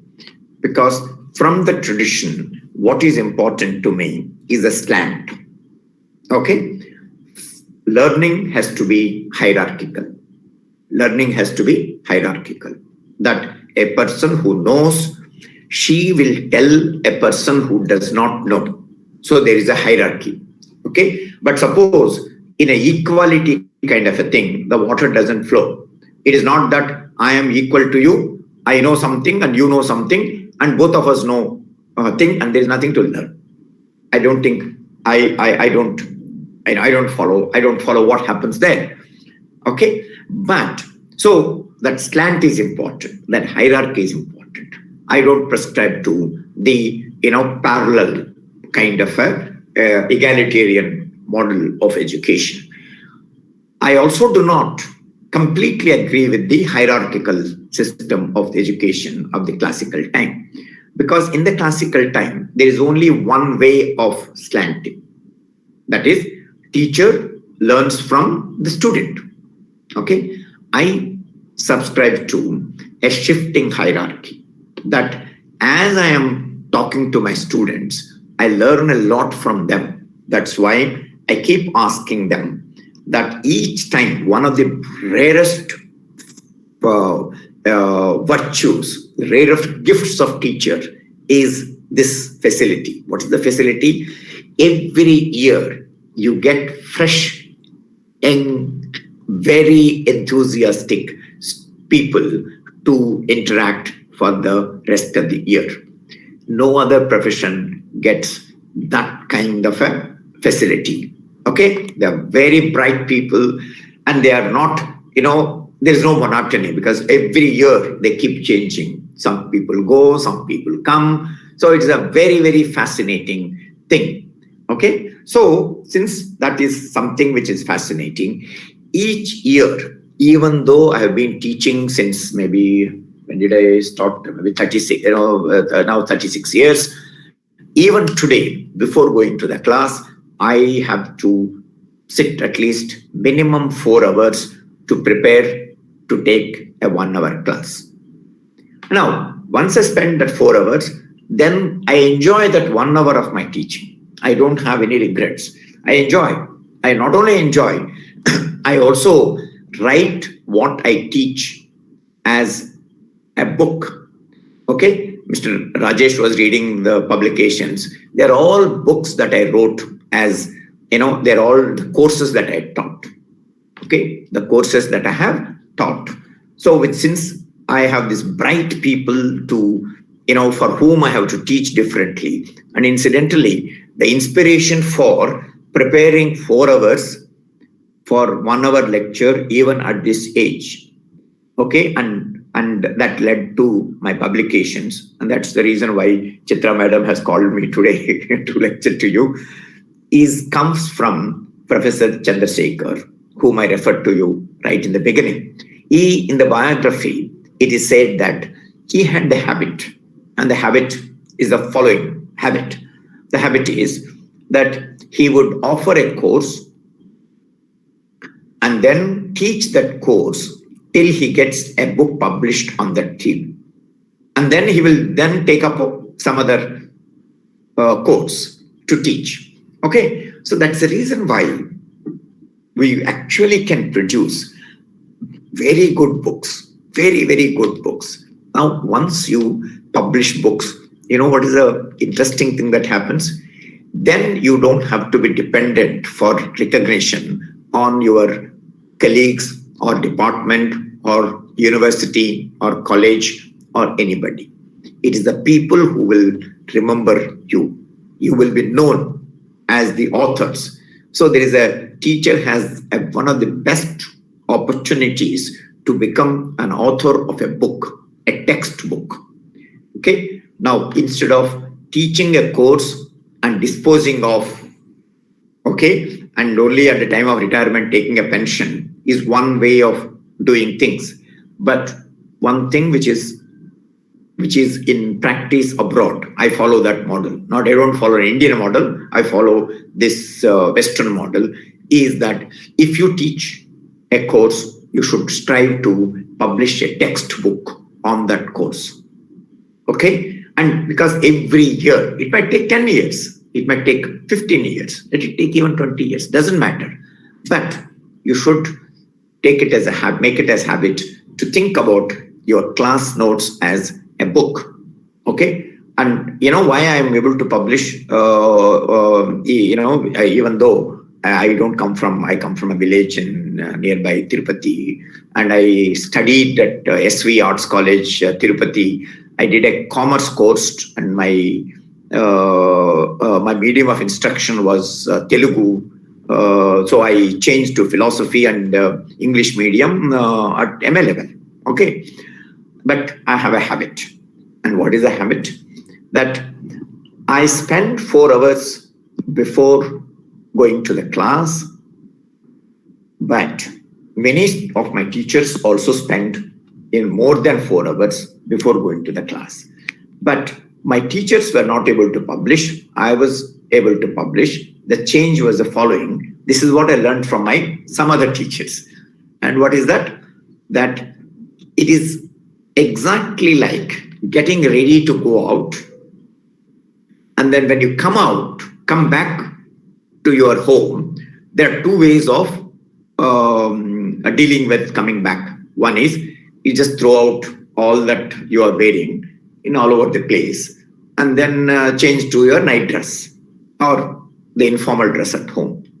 The other one is to properly put those things in the hanger and put it back. Okay, which makes it easier for the next day getting ready. The second one, not the first one. Okay, I follow the second one.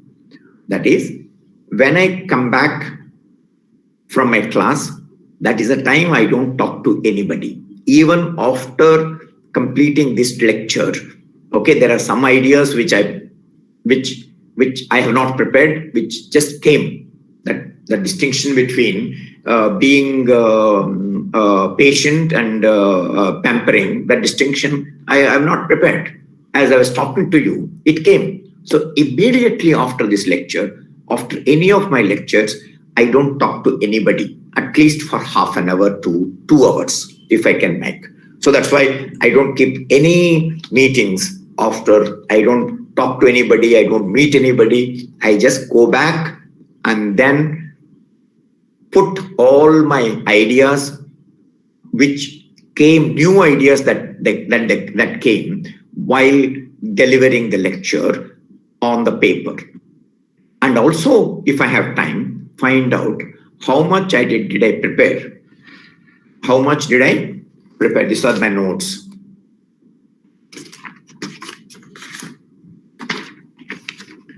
Okay, how much did I prepare and how much of what I prepared was delivered, how much of what I prepared was not delivered.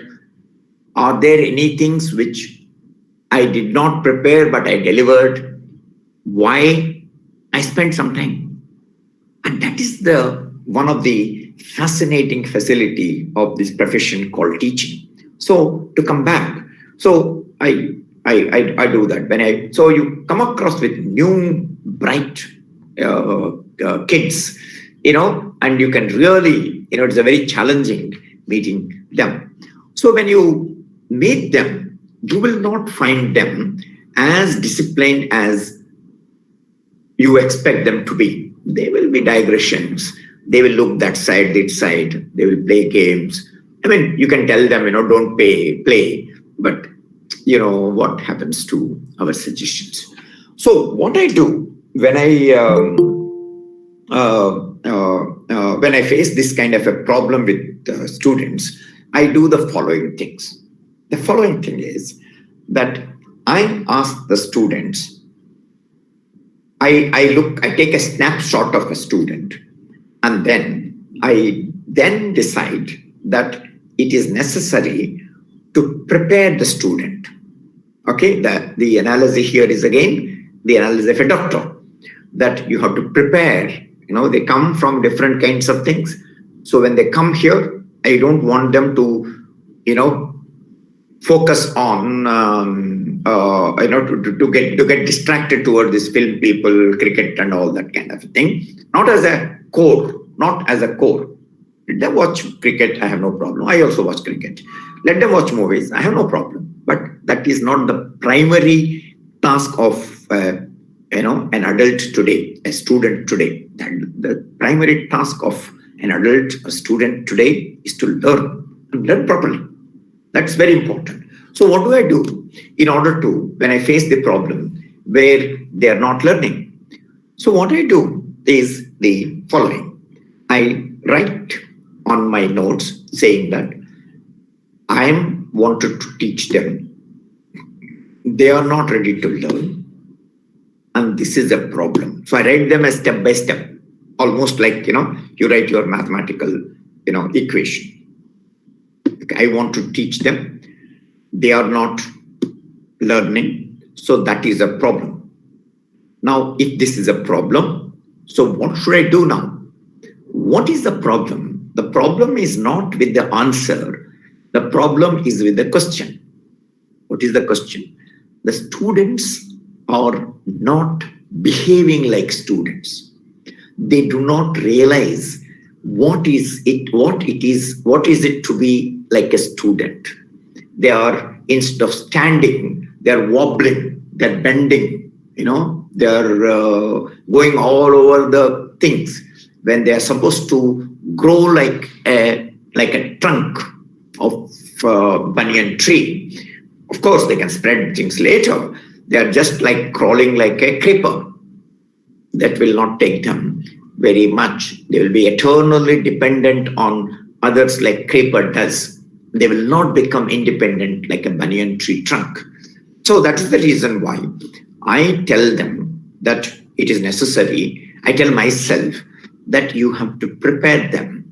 You have to prepare them. So how do I prepare them? Let me just take 10-20 minutes to tell you. This is how I try to prepare them. First thing is, I try to enter into their camp. If you tell them, don't waste your time, they will not listen to you. They will listen to you, but they will not take you seriously. Don't do that, don't do that, don't do that. You are not doing your work. This complaint business, you should stop. Select all, delete for a while. Keep it in the recycle dustbin. You can, get that file back later. To begin with, that doesn't work. If you begin with don't, no. First thing I do is to tell my students that you should spend time in entertaining yourself. You must have fun in life. The moment you say it, immediately they look at you. Oh, this fellow is a friendly like person. He is not scolding me. He's talking to me. He's saying that, everybody tells me to study more, get more. And he is the fellow who is saying that, no, you should entertain more. And then, yes, I think it is yes. I tell them that entertaining is very important. Okay? But there is a danger of your becoming very populistic in entertainment, in saying that, you should have entertainment. This is not something which teachers tell their students these days. It is not something that society tells this to their students, their young people. It is not something which the parents tell their children these days. No, this is not something. But in saying this to them, that you should also have entertainment, it is not my job to become very populistic. That's the point that I'm trying to make to you. I make this statement to them not out of populism, but out of profundity. And what is it? It is like this. I tell them that if you study, or the only way to study well is to have a fresh mind. And a fresh mind has to be a one which feels light, not weight. That's why I tell them knowledge is light. It is ignorance that is weight. That means if I read a book or I learn an idea and I feel heavy, burdened, then there is something wrong with my learning habits. After reading a book, I should feel empowered. I should feel light. I now feel, such a big burden I had all these days. Now I've read this book. Now things become very clear to me. So knowledge should be liberation. Knowledge should not be oppressive. Okay? You should feel very light, like a bird, flying, in the sky. That's the kind of a, metaphor that Jonathan Siegel's metaphor is what comes to my mind when I think about when I think about knowledge. So when I read a book, I feel very nice. A lot of things that I did not know, I know. But suppose if I read a book and then feel like this is something wrong. So that's the reason why I tell them that you need a mind, your brain should be very light. So when will your brain be light? Only when two things happen.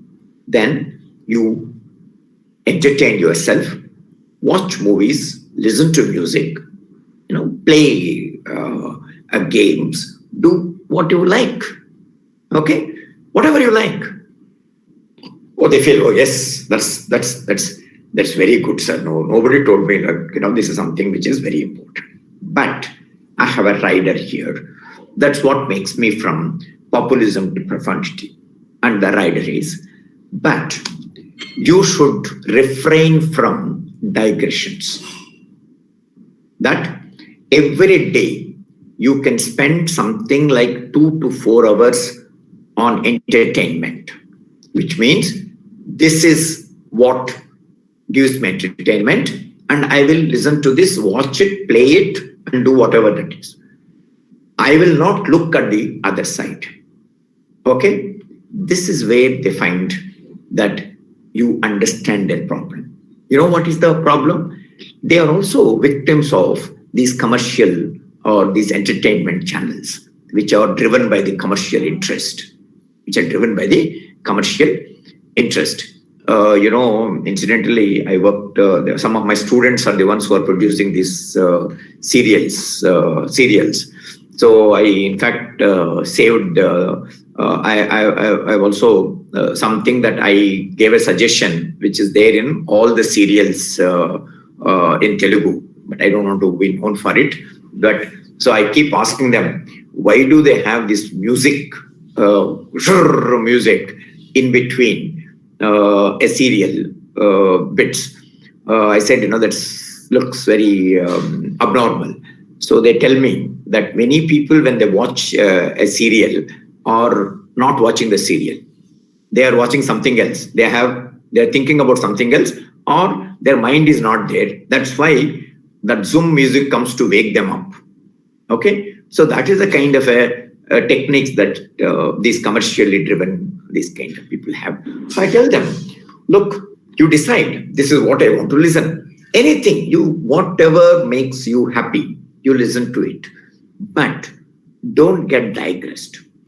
Today's youth spends most of their time in digression, in shifting from one channel to other channel, these and other thing.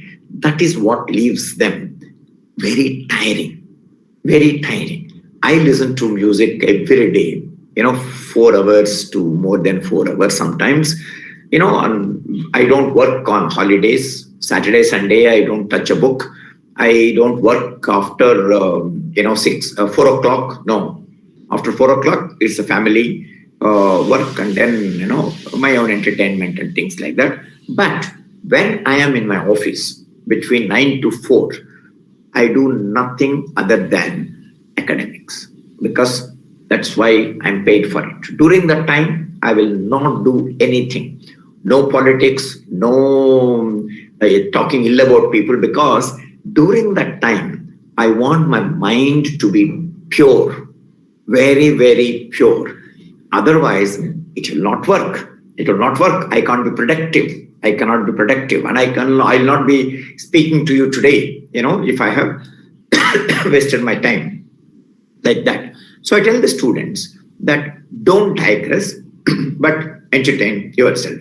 So then they think that, oh, this guy knows something about me, but he's also putting some restrictions, but let me go along with this.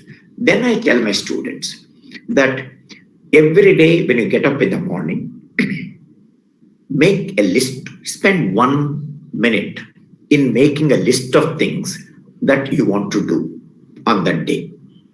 Don't make a long list, don't make a short list. If you make a long list, you'll get depressed. If you make a short list, you'll be wasting your time. So make a reasonably good list and do that work during that time, during that day. Suppose if there is an emergency, you deviate from it, not otherwise. And then work till 5 o'clock, maybe. Now I'm old, so I work till 4 o'clock. You can work maybe 5 o'clock, 6 o'clock, and afterwards entertain yourself so that your mind is free. Like, in the kitchen, we clean all our vessels in the night so that next day morning, we can just rinse them and then start cooking. We don't keep them overnight and then wash it next day morning kind of thing. So we can do it, but that doubles, cooking, washing and then cooking. I think it's better to wash early so that next day, you can start, cooking straight away, that kind of a thing. So I tell them, like, if you keep your mind very fresh, next day morning, you will be able to perform better. But before you sleep, you should spend 1 minute to revisit that 1 minute that you spent at the beginning of the day. And what is that thing? What did you promise yourself to do today? Whether you have fulfilled your promise, whether you have not fulfilled the promise, and why. Suppose you wanted to do 5 things, you did only 2. So next day, you should not put 5, you should put 2 only. And do those things perfectly. Otherwise, there will be, you'll be thinking, let me do this, that, and you will not do it properly. You should close things properly. So that is the kind of a thing. And then I tell them, like, when we get out of our rooms, our hostel rooms, our houses, and go to the institute, engineering colleges, to the class, we don't just get up in there and then just go walk like that. Some people do today, but I'm not talking about the physical thing. I'm talking about the mental preparedness. We prepare ourselves. We get ourselves ready. So in the similar way, see, even today, I make it as habit. This is what I learned from a very important philosopher called J.N.TUA, who in one of the interviews in a Oriya newspaper, which some of my friends reported to me, said that every day he spends 1 hour in front of the table and writes. Now, I thought that is a fantastic idea. And I wanted to, follow him. And I decided I used to sit. But then I had a different problem. He's a profound philosopher. I am just a small fellow. So then I faced this problem. What is the problem? That, I sit in front of the table. No thoughts come. There's nothing that I feel like writing. So what do I do? So then I took a decision saying that whether thoughts come for me to write or not, I will not leave the table for 1 hour. Not, let me not write anything, but I will not do anything during that 1 hour. Stick stubbornly. Okay, so tell them, look, you just, get ready. Now, it is not just sitting in front of the table. It is not just, writing out what you want to do. You also have to make your mind fresh. So one way of doing it is that I never read a book without taking a notes. So I always read. So I don't read while traveling. I don't even read newspaper while traveling. Okay. Whenever I read, I have to have a place, not nearly a table or whatever it is. And, I don't know. You don't know that, I'm just using a traditional desk, which people use it to write, commercial entries and things like that. And then, but a good stationary notebook, because these notebooks stay with me. The books will disappear, because if I change from one university to other university, they will not be there with me, but the notebooks will be there with me. So I always take a notebook. I always take notes on the right side. I also tell my students that the students should understand, just 1 minute. Yeah. So they should spend a lot of time in focused time in reading. And then after reading, they should take notes. Okay. Taking notes is equivalent to reading a book 20 times. Once you take notes, you will not forget that item that easily. So that is the reason why there are 3 things that I tell my students, that these are all part of, please remember, keeping their attention in the academic field and not divert it towards these film people, cricket people and all that kind of thing. Let them watch that 3 or 4 hours that I tell them, you entertain yourself, but not during my office hours. No. So I tell them that they should take notes and take notes on the right side, keep the left side, and as soon as you find good ideas, you can also add to the left side. And then when the whole thing becomes full, then you have a book or a paper to be published. So the interesting thing that I also tell them is that, see, when you read a book, take notes, then it is very, very profitable for you if you discuss it with your friends. So you read a paper. Sorry. You read an idea. You came across, just 1 minute.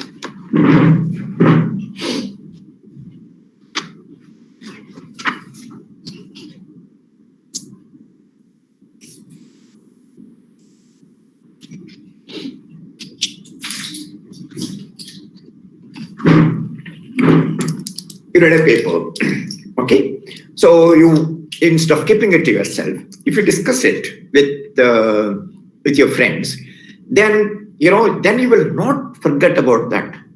And your friends also, when they read a book and they tell you, you listen to it, you get a benefit of. That's what I learned from IIT Kanpur. In IIT Kanpur, there is this practice that somebody will read a book and then they will spend their time in the canteen and tell you, oh, this is what is there in the book. Now, I might not read that book because I'm doing something else, but I will remember. It is like saying that, no, you get in that market, that particular thing. You may not immediately go and buy it, but you have the information with you. So I tell students that, don't look at the other person who is sitting next to you as a competitor. Instead, look at the other person as a friend, as a resource, as a very, very important resource. That resource will, after you leave that university or college, that resource will not be there with you. So that's a very important kind of thing that you should. So I also tell them that there are 3 ways of learning. One, see, many of my students at IIT, they come and tell me, sir, this course, we have already done when we are doing +2. This maths course we have done it, this physics course we have done it, and they are repeating it again. I tell them, look, that is not a correct premise to begin with. That is, we have done it. With knowledge, there is nothing that is called as done with it. There are no, there is always something else to learn, even in the simple things. Like my teacher told me that he asked me, what is 1 + 1? I said, 1 + 1 is 2. He said, can you think about some other answer? I said, sir, this is terrible, sir. How can 1 + 1 be anything else other than 2? He said, 1 drop of water plus 1 drop of water. Is it 1 drop or 2 drops? It's 1 drop. This is something, these are these exciting things that, you get your teacher telling you. So that changes your entire mental makeup at a very young age. So that is something that that always attracted me. So I tell them, like, it is one thing to read, to know an idea, to understand an idea. But you might think that you understood an idea, but idea is not only for you. Ideas are always going to be for others. You will become a teacher, so you have to explain to your students. You will become a researcher. You explain to your publisher or your guide, things like that. So you learn an idea and you have to tell the other person. At that time, you will know whether your learning is okay or not. That's first way of validating yourself. But the final validation comes when you write the idea that you have learned. That is a great job. Since there's not much time, so I don't want to take more time on this kinds of thing. So you should just 1 minute.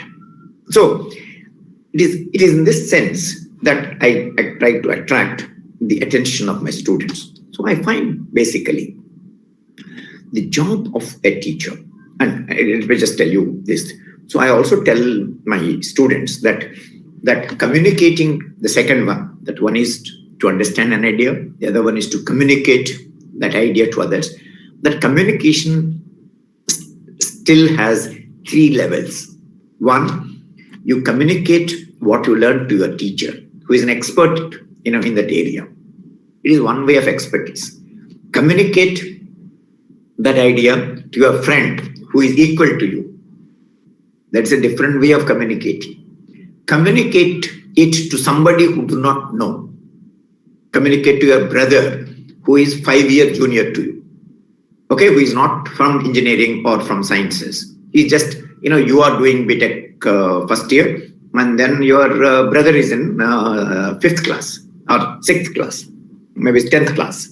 Okay, now if you communicate, if you explain it, an idea to your brother who is 5 years junior to you, the way in which you explain it to your teacher, it will not work. These are the multiple levels of, communicating. So, what am I doing? Why am I telling you people these things?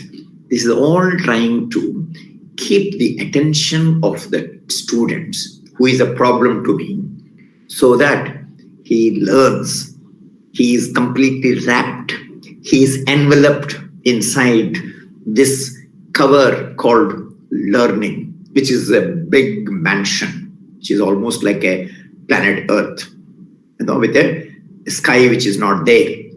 Okay, that is the kind of an ambience that I wanted to create. So it is in this context I find that there is a serious problems teachers face, which is not in their hands. Okay, which is not, this much I can do it with my students.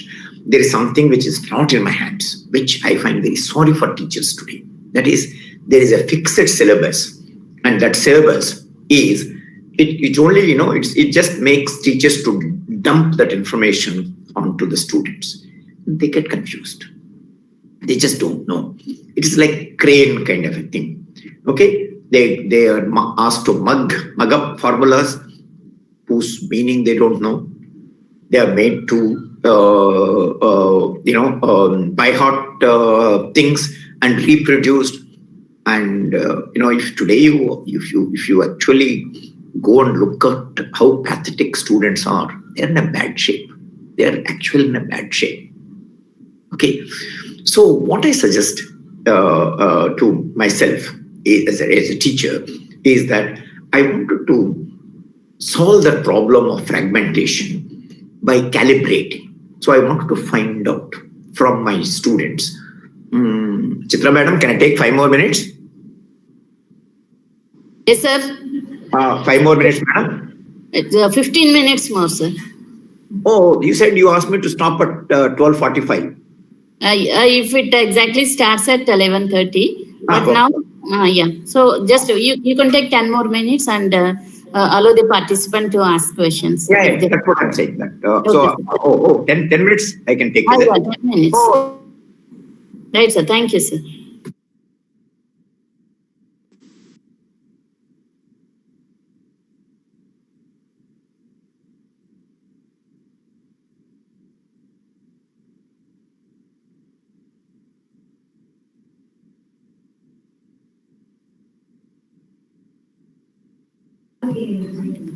Hello, sir.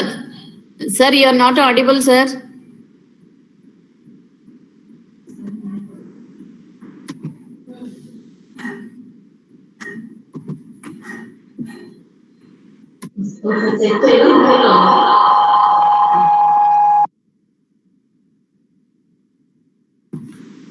Hello, sir. లేదు ఆన్లో ఉంది. Hello sir.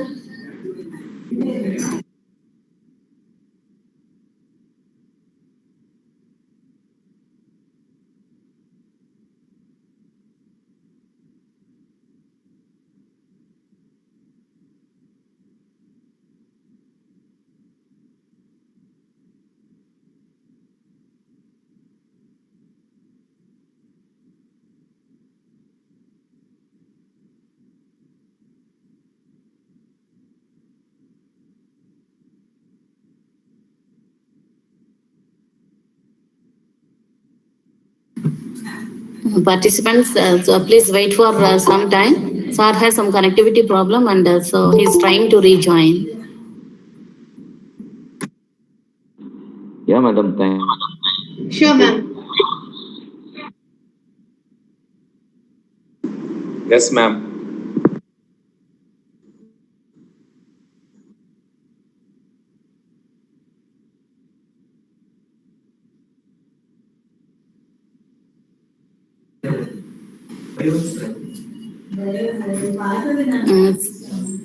Hello? Sir, yes, Hello, sir. madam. Yes, sir. Now you are audible, now- sir. Yeah. Okay, okay. So I tell them that there is something that so I find that teachers are faced with this forced syllabus on them, which they're forced to dump. So what I do is, whatever little time that I have, I spend in trying to calibrate the knowledge that they have. They do some maths, and then they find that it is not something that which is which students are able to understand. So I try to tell them that they can calibrate to a different kind of a thing. So the reason why I find this very important is that students, if you clear their mind, if you make them, make their brain free for this thing, they're capable of two important things. Again, this comes from Chandrasekhar in his book called Beauty and Truth. It's one of the fascinating books.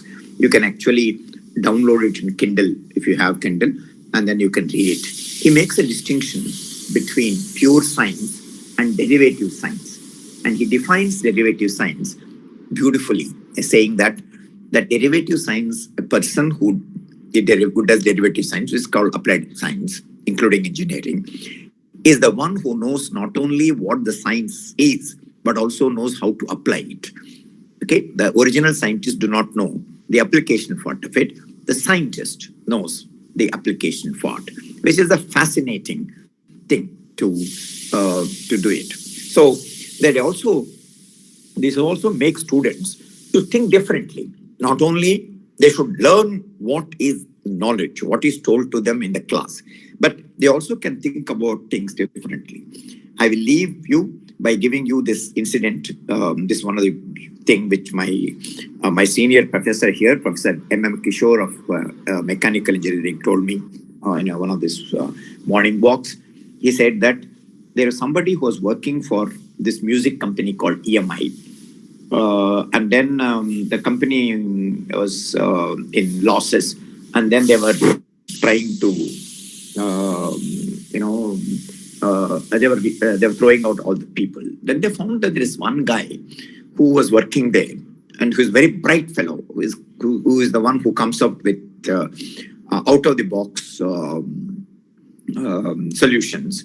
So he somebody found him bright, and they said, okay, I will employ you. You can do whatever you want to do. And this person is an expert on radars. Okay. And then he did something. And what he did the following thing. This is what I call as an out-of-box solutions. And the reason why I'm telling you is because these out-of-box solutions your students will be able to do only if their minds are light, minds are not burdened, not dumped. If they're dumped, nothing of this sort is going to be possible. That's what is happening in India. That is why our people are not coming up with out-of-the-box solutions. Okay. So he said that, the radar is based on a principle where radar is stationed at one place, and then it tracks the aeroplanes that fly from one area to other area. That's the principle on which the radar is based. He found that this is the principle on which the X-ray is based. The X-ray mission is based on this principle where you keep the machine at one place, X-ray machine at one place, okay? And then you move the patient in front of the screen, and in that particular position, you take the photograph. And then you analyze. But you know, what are you analyzing? You're analyzing only one side of the body. That means what the doctor, the doctor has access only to one side of the disease. Suppose if you have a cancer, then only this side, even if you take multiple kind of x-rays, you will not be able to see it much. You will have a very, very very brief idea about the disease. So he said that suppose if I reverse the formula, what is it? That I move the radar and keep the airplane stationary. Then what happens is, when you move the radar around an aeroplane, you get a complete scanning of all sides of the aeroplane. Similarly, if I move,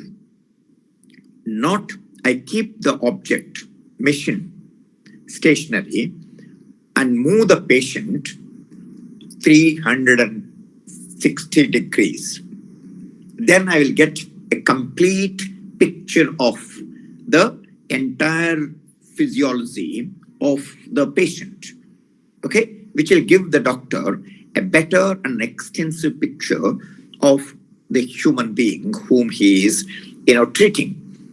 And now, that is what has made this fantastic instrument called CT scan. Okay, and the person who made it is a one person who could think out of the box kind of a situation. I think our students many of them have potentialities to think out of the box solutions.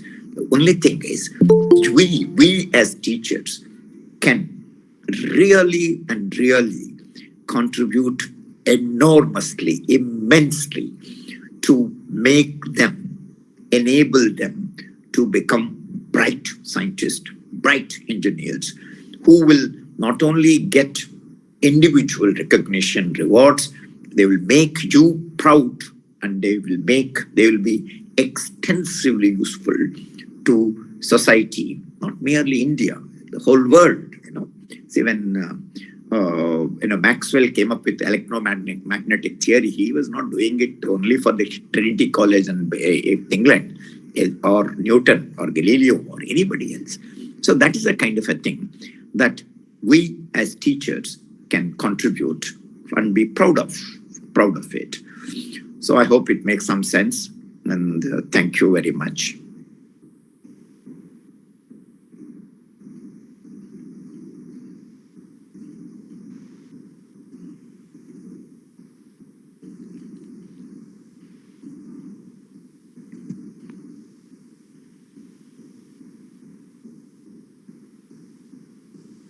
Conclude చేయాలా? ఈ programme కింద మీరు అడిగింది కాదు కదా?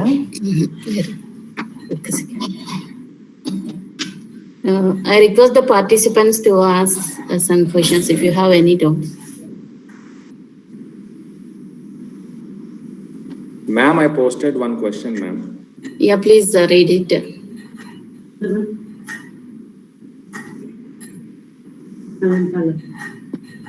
Sir, good afternoon, sir. I am Dr. Afroz.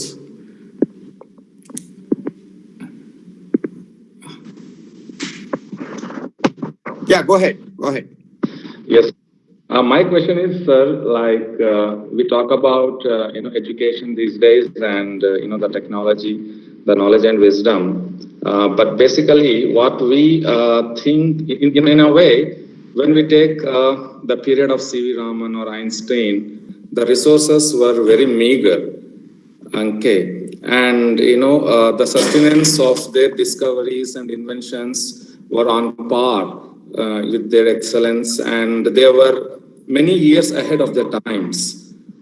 But then today, we have so much of resources, technology, education, wisdom, but we're not able to produce another Einstein, another Sir Raman in this generation. Why is this happening? As Abdul Kalam says, if student is ready, the teacher appears. So how do you see and perceive this particular saying of Dr. Abdul Kalam in the present technology-driven education in the present scenarios? So that's my question.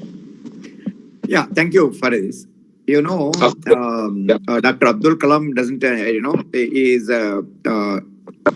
one of the great contribution of Dr. Kalam is this cooperative learning. He's a master of bringing people together, giving, bringing enthusiasm amongst them, put them together.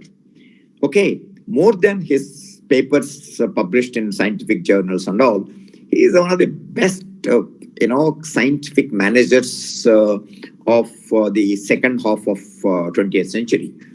So it is not just the resources, because, too many resources do not mean they're bad. No resources also do not mean they're good. It is how you make use of the resources. I'll give you an example.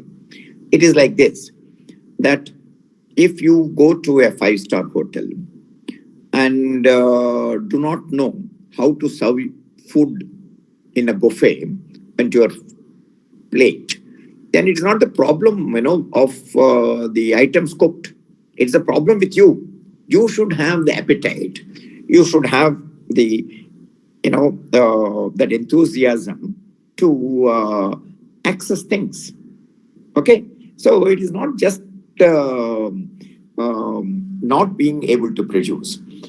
Forget about Einstein. I was only discussing what is manageable to us in our hands as teachers of, engineering colleges, even in junior colleges, and places like that. These are the things that we can try with our own students. Okay, and since we are reasonably paid and there is reasonable infrastructure, it is just that, it's not the material lack of material facilities. I have a feeling that it is a cultural or psychological attitude. I mean, C.V. Raman first paper is on tabla. Okay, so he is somebody who is amazing person. Okay, he would watch something ordinary and then make a profound thing out of it. So these are the people, and since they are all people who have come from, some of them have come from India, it is possible that we can make efforts to make people like them. Yeah. Thank you. Thank you, sir. Thank you so much for your, the way you have made it go along the streamline of, auspices of the present education. Thank you so much. Anybody else?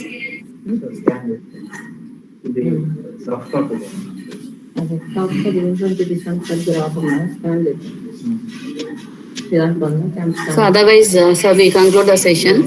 So thank you very much. So for your inspiring. Now I would like to call Mr. Rajesh to propose vote of thanks to Professor Raghuram Ras. Over to Raj. Yeah. So, thank you, sir. Thank you very much, sir. All of participants and our faculty fraternity. Students with the student, forget about the old student days. One should not repress the student life and the realization of a teacher and sharing the ideas what a teacher is having with the students and imparted with the students and understanding the problem of the students, classroom centric education and all the things are, and particularly refraining to the student and teacher relationships. We are very enlightened with your teaching, sir. Thank you, sir. Thank you very much, and hope to see you again in another session, sir. Yeah, thank you. Sir. So thank you very much for accepting my invitation to act as resource person, sir. And so see you in the next session. Thank you very much. Thank you, madam. And I request all the participants to part for lunch, and again we'll meet here at 2:15. And before that, so I request the participants to fill the feedback and attendance form that will be posted in the chat box. It's already there. Please fill the feedback and attendance.